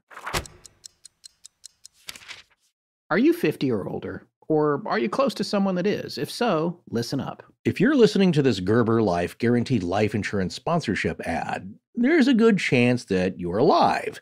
And if you're not, well, this may not be of interest to you. Now, I know what you're thinking. Life insurance? I'm going to live forever. Death is what happens to other people.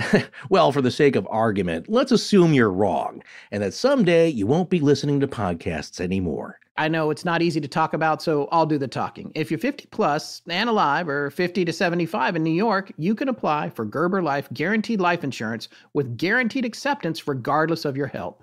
And since this life insurance is guaranteed, you don't have to get a medical exam. In fact, you don't even have to fill out a health questionnaire. For a free quote, just visit GerberLifeFamily.com. Then, when you stop, if you stop listening to podcasts, your family can use the insurance money to help cover your final expenses or anything else. Your kids already inherited your ears, allergies, and questionable singing voice. Don't make them inherit your final expense tab, too. See website for terms and restrictions.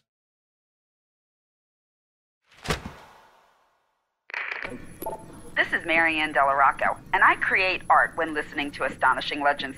So by all means, let's get back to the show! All right, so it's time to kind of wrap this up. I've really enjoyed this series. This is the kind of stuff I love to do, Forrest, on our show. It's like you find something you never really heard of, and then the story just blossoms into this crazy thing, goes in all kinds of different directions. I do want to thank Nikolai for emailing this story into us, even though that was a long time ago. It took us a long time to come around to it. For just a year. Yeah, just a year. There's stuff sitting on a to-do list in that list I have of people who have submitted stuff and screenshots and clippings I've taken off of the interwebs that are, let's say 4, 5, 6, 7. How long have we been doing this? 7 years old? No, we're 8+ now, my friend. 8+. Okay, well, probably because we were so lethargic in getting started, I would say when we first started talking about it, 9.5 years ago, probably. Well, when you get that email like, hey, somebody listened, let's respond to their email. And then, there's 20 people. And then eventually you get overwhelmed. But my point is that we've made notes on a lot of this. And thankfully now they're in a searchable document where I just started a Google Doc where I put down some people's ideas. And of course, we will have several people mention the same thing, but not many people had mentioned this. And you're right, sir. The topic is exactly the kind that got us into this. And like I said, Time Life Books and me first learning about Kincaid's Cave. And again, it's like not knowing what's going on there, but I want to know more about it. And the holding out the wonder and imagination that this could be something mystical in a hidden place somebody comes across, and the same thing. These things all get same thing with Kincaid's Cave. It gets boarded up by some authority. Yeah. It's a hole in the side of the Grand Canyon that they don't deny. They've now just sealed the entrance off to because it's a risk.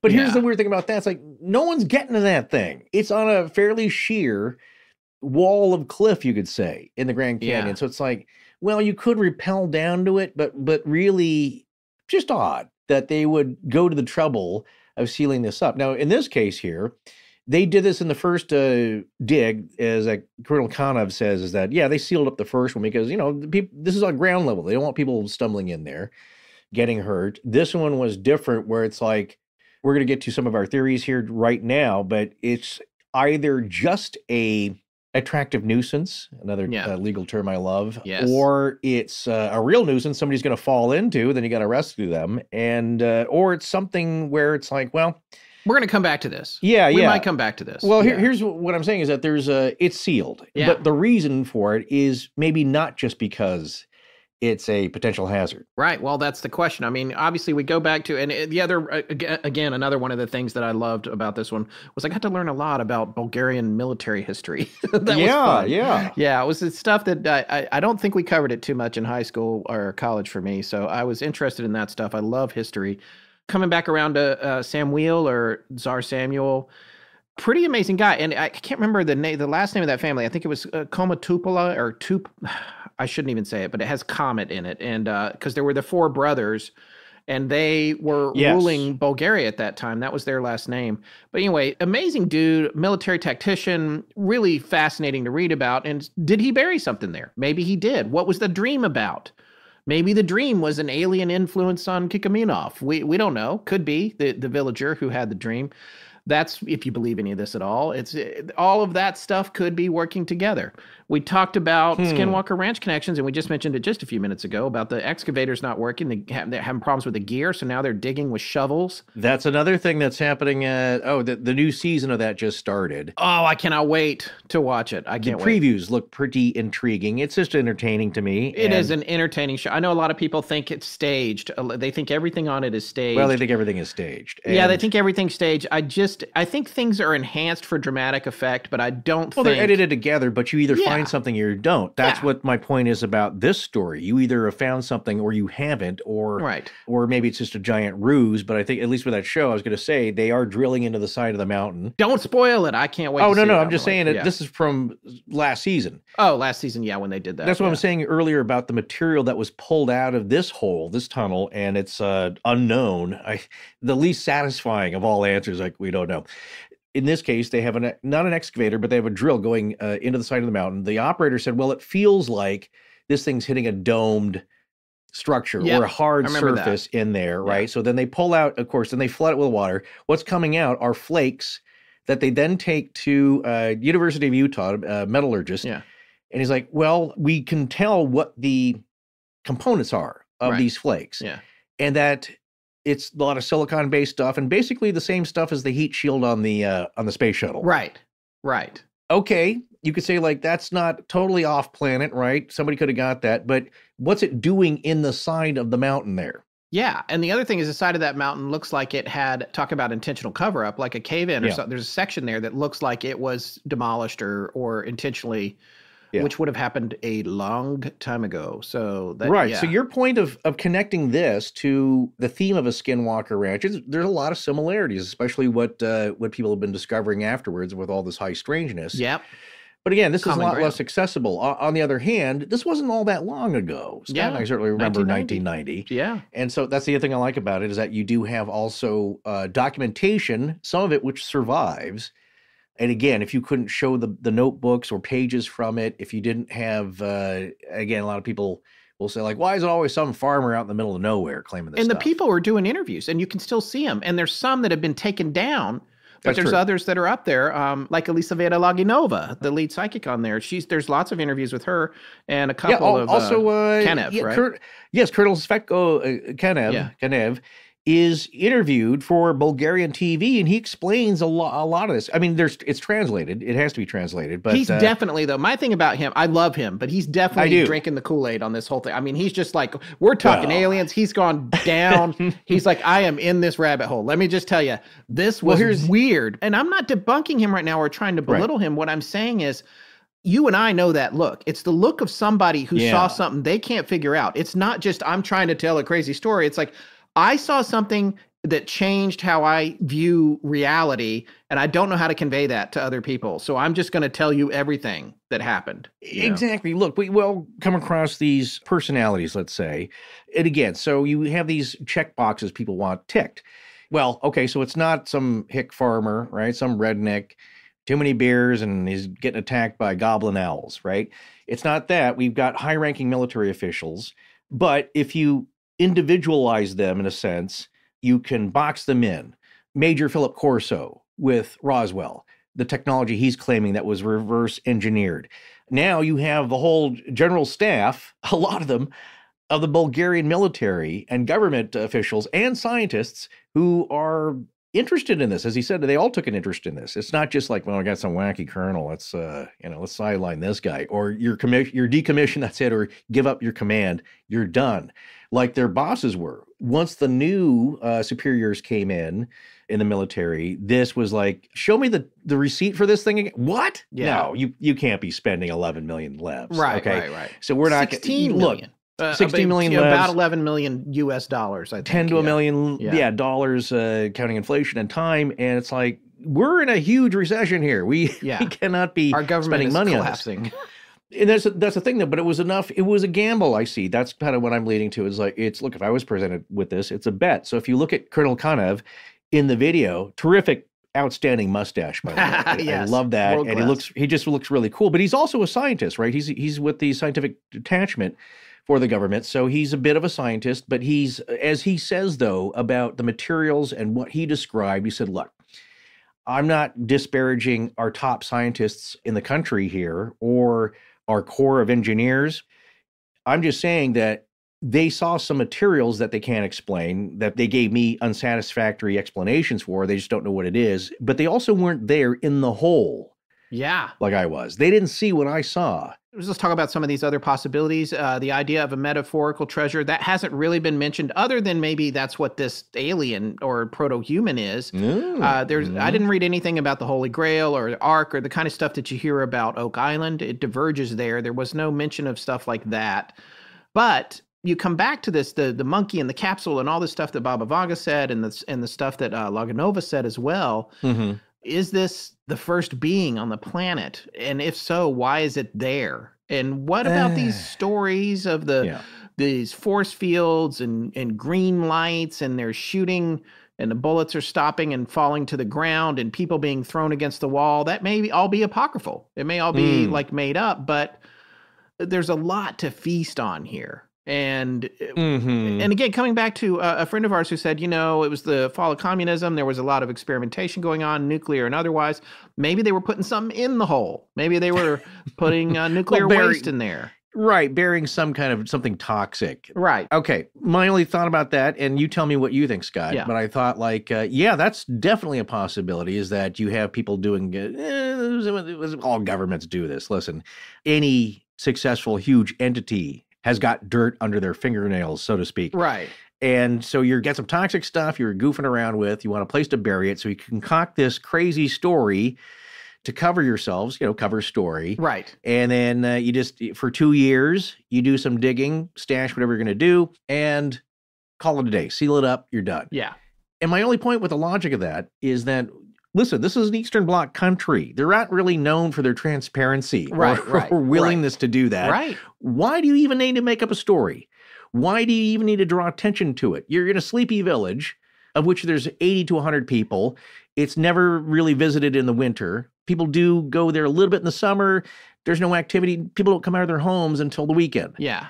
It's so sleepy. I mean, people know about it, but very little. You just go there and you do this. You don't have to explain anything. Yeah. You put up your camouflage barriers, as they said. It's like, no pictures or you get shot. Yeah. Go away. And then you just do what you do. You don't have to write a book about this. Right. Like, what's the point? Right. Again, perhaps maybe it's more financial and it is a money laundering operation. And then you do need a story. However, I don't know if I'd go with that story. Right. And let's go down on that angle a little bit, because that's one of the angles we want to cover. Here's how I think that might have played out.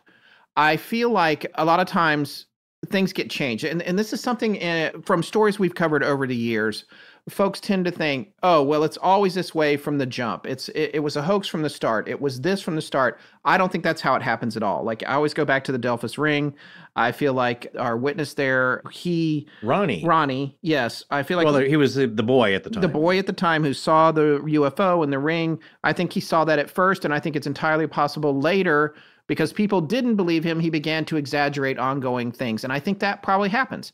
I think in some cases when somebody's a contactee or they experience something really crazy and they find that no one believes them, I do believe it's possible that they continue to tell further details about the story, or I've had other encounters. I think we've seen this in a lot of our episodes, whether it's the Delphus Ring or Stan Romanek or the Infield Monster or whatever. It's like that first thing, I think it's real. And then it's like, oh, we can't recreate it. No one believes me. Then I also think when you get to something like this, where it's like, oh, it was a grift, I don't think they necessarily went in trying to launder money. I don't think they went, this will be perfect. This will be our cover story. I think maybe they went in and they said, if this is the story at all, they went in and said, the Tsar's treasure may be here. The government, the economy's collapsing. What if we can dig $10 million out of the ground and take it back to the head office? We'll all get promoted because they're firing everybody because we're all communists and whatever. So they're maybe that's happening. And they go down and they start digging, and then the psychics get involved in a more serious way, and then you get Baba Vanga in there, and at that point,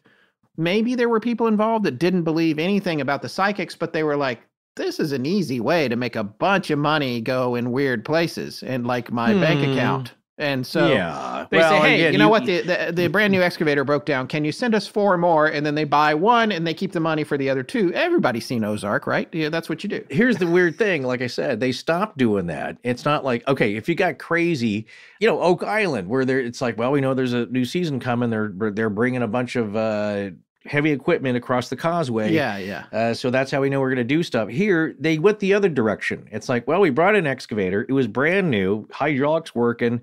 The boom was fine, and suddenly now it's not working, so we're doing this by hand. Yeah, it's like, that's true.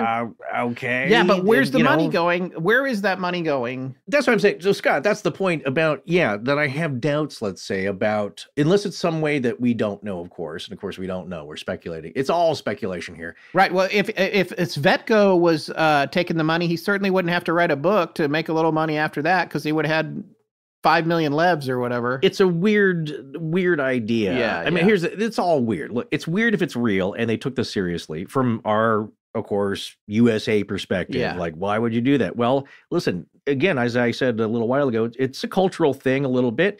It's their attitude in the 90s. It's what they're willing to believe. And that, people say, why do these South American militaries take UFOs so seriously? It's like, because they're not hung up on it like we are. Yeah. They don't put a lot of cramp, Yeah, they're not. In the it's velocity. not all they're taboo. just like, it's there. Right. You go to the Atacama Desert, you look up in the sky, and there are bright lights taking 90-degree turns. Yeah. So will you tell us what that is? They're not hung up on it. It's like, ooh, I don't know. Could be, like I said, you're imbuing it with a lot of belief systems. Right. They're less doing that. But here's, like I said, if it isn't true, then this is a really weird solution. Yeah. To be doing some kind of subterfuge, even if it turned into that. Yeah, like I said, I agree with you. Like I said, if it's something toxic, you just bury it. You don't tell anybody. You don't apologize. And you don't explain. Right. They don't have to. Right. So that's an odd choice. I'm not saying, again, it's speculation on my part. Like I said, the Ozark thing where you are laundering money, well, then you do have to buy something, and you pay, like I said, you overpay grossly for it. Like in Ozark, where they have that motel, and it's a good, like I said, that's an enterprise where Marty says, we got to buy, the place really needs 25 new air conditioners, but we're going to buy 55. Right. And the cost of that, it's like, well, nobody really knows who's looking at that. Like, well, do you need 55? They don't know. Yeah. You just bought 55, but you didn't need to. So that's what I'm saying, is that you have to hide the cost. If anybody's looking at the receipts at all here, obviously if they're structured like us, they have a general accounting office perhaps, or something equivalent, where they are looking at the receipts. Right. Well, but at that point, given what was going on politically and in terms of the government, things were probably a little bit of a mess. Yeah. Sure. I'll go along with that. Maybe, like I said, I don't know how they work. That's the perfect time to, there's however untold millions missing from Iraq, right? And all that. Well, oops, we misplaced 50 million. Well, that's what I'm saying in those cases. You guys did. Somebody else didn't misplace it. It's a lot easier to do, right, as a despot, right? So if it's a despotic government, then no one's questioning Saddam. No one's questioning his other people. You just have a palace where you've got, $4 million in cash embedded in the walls. Yeah. Or you have, as done here, is through influence peddling. Yeah. It happens everywhere. It's just that we generally try to be more transparent, or that's the way the system is supposed to be. And we do try to hold people accountable. But in a case like this, depending on, the chaotic situation, is that perhaps this could have happened and it's financial. And then what I would say then to extend that logic is then it does have to be a whole staff, a whole section of the military, high-ranking people in on it. Right. Yeah, and keeping it a secret and getting away with it, and probably facing possibly the death penalty for stealing that much money. Yeah, there's a lot of good. things. Yeah. There's a lot of things that could get weird there. So that's our take on that. And I'm kind of with you. It's funny when I guess halfway through these 2 episodes, I was thinking, yeah, I think maybe it's a grift. All the rest of this is crazy. Somebody's making the money disappear. But then the further we got into it, and that's what a lot of people online think, including Slavic Indo in his YouTube video. At the end of it, he's like, I think it was a grift. And so you don't have to stick your neck out very far for that. It's like, well, that's the thing that makes the most sense. People love money. They love when they can steal it. Yeah. If it's at the collapse of something. Well, here's the other thing that I would get from this, and you'd have to talk about people from there. But look, everybody should be proud of where they're from. So you got to be from somewhere. Right. And there's a lot of national pride here I'm sensing, which it's inspiring. And so especially at this time where the country's faltering, and it's like, look, we got to all get together here. This whole thing, it's starting from the dream of Kakiminov, is about national pride and history and lineage. And you got to step up, son, and represent Bulgaria. You come from a long line descended from Tsar Samuil. You've got to do something historic. And you don't have to go fight an army. What you got to do, though, is get people to dig here and dig this important thing up. Right. And as you pointed out earlier, maybe it's the trickster element. Like, watch this. He's actually going to do it.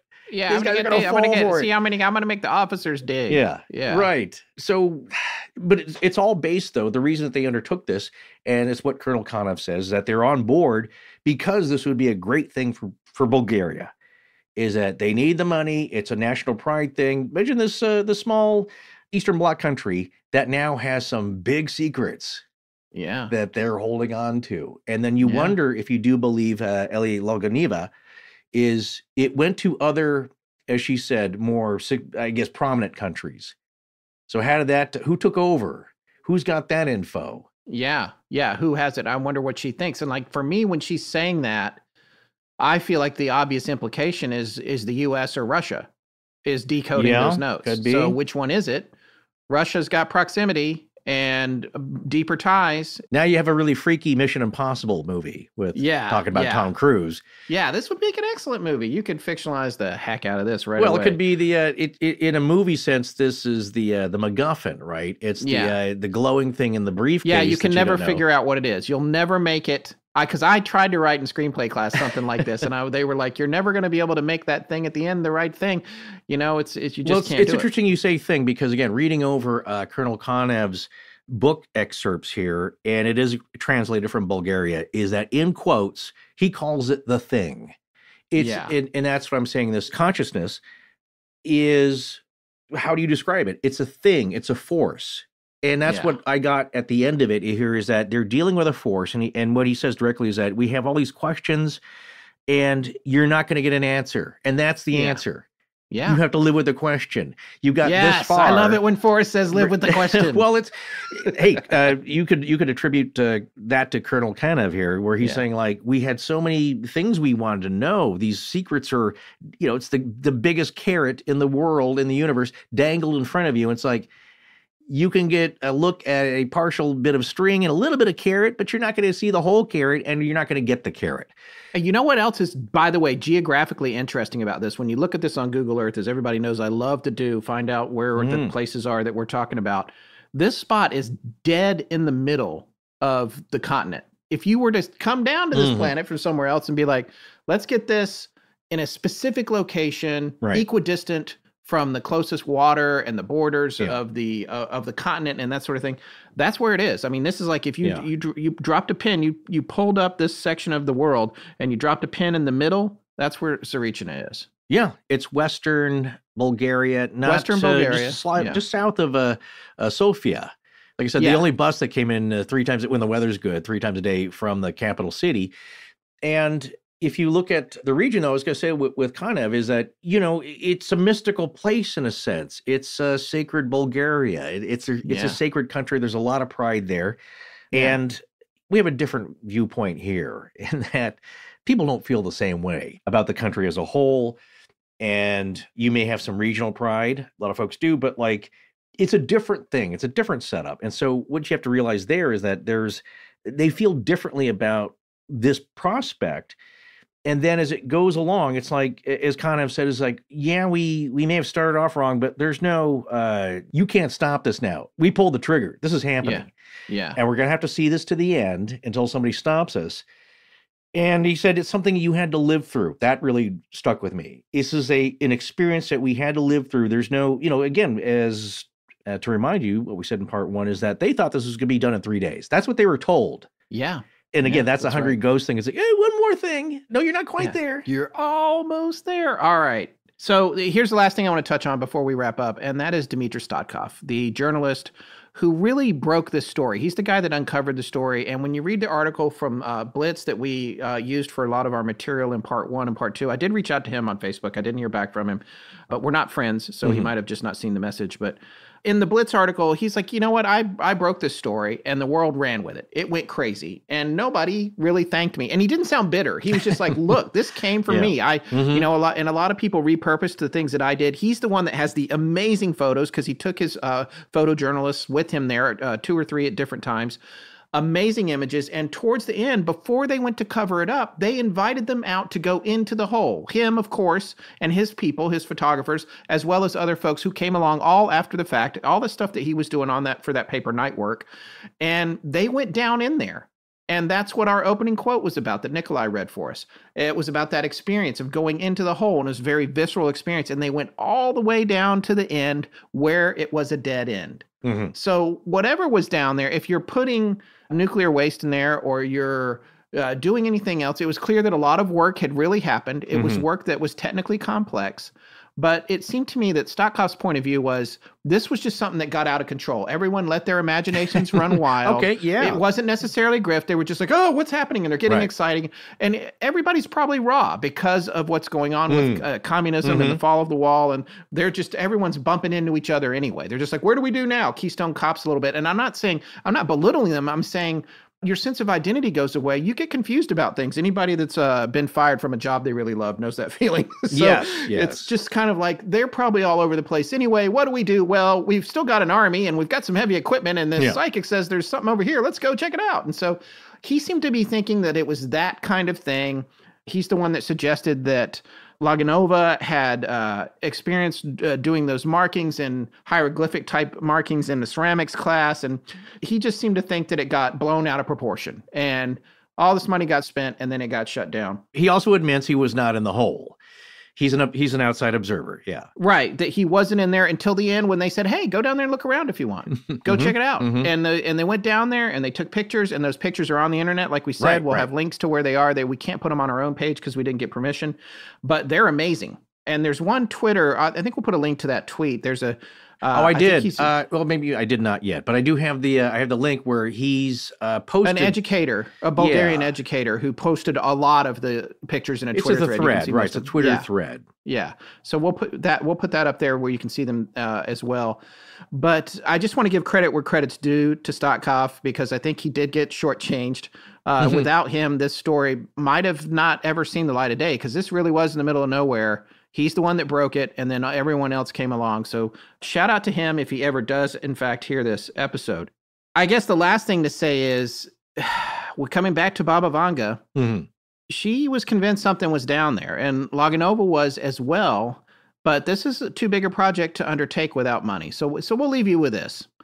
Eli Laganova's husband was friends with Radnyu Minchev. Minchev was the chief of defense when the dig at Tsarichina started. However, he ultimately got replaced by Lubin Petrov in August of 1991. And Petrov saw the $10 million or 60 million levs that had been spent in Tsarichina, and he pulled the plug on the operations. Like, what are you doing? With the government's collapsing, we can't be throwing this money literally into a hole. So whether it was a boondoggle grift or a connection to another world or a stasis chamber holding the first humanoid being on planet Earth, we may never know. According to the team, they were just meters from finding what was buried there when the funding was pulled and the Army poured 2 cement trucks worth of cement into the opening. We'll leave you with one of the last things that Baba Vanga told the team before the pit was sealed up. When you get to the staircase, come again. God is with you. God is with you.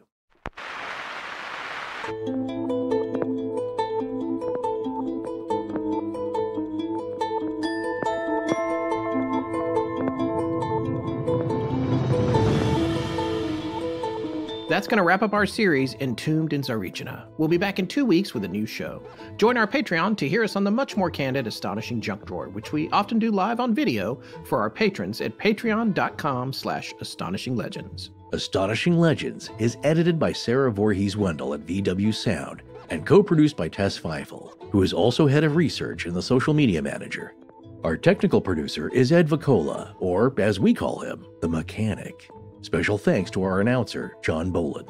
Hi, I'm Andrea Torres, and I give permission to Astonishing Legends. Original Donut Bat Artist. Hi, I'm Marianne Delarocco. This is how you spell my name. My voice. Present or future compensation. TOESANDEAT. Eating donuts. Bye. Our theme, which is available as a ringtone, was composed by Judson Crane at foundermusic.com. All other music and sound design for the show is composed and created by Alan Carestia. Our logo was created by Tommy Beaver Design, and our animated graphics for social media and YouTube are done by Joshua Sloan at deadstreetproductions.com.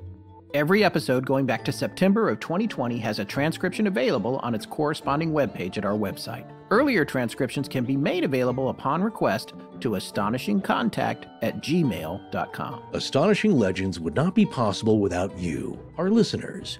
Visit our store at astonishinglegends.com or interact with us and other listeners on Instagram, Twitter, Discord, Facebook, and YouTube. You can also visit us at patreon.com/astonishinglegends, where patrons have access to additional bonus content, including the Patreon exclusive show, Astonishing Junk Drawer, which is available every week. The main show is not. No part of this show may be reproduced anywhere without permission. Copyright Astonishing Legends Productions. Good night.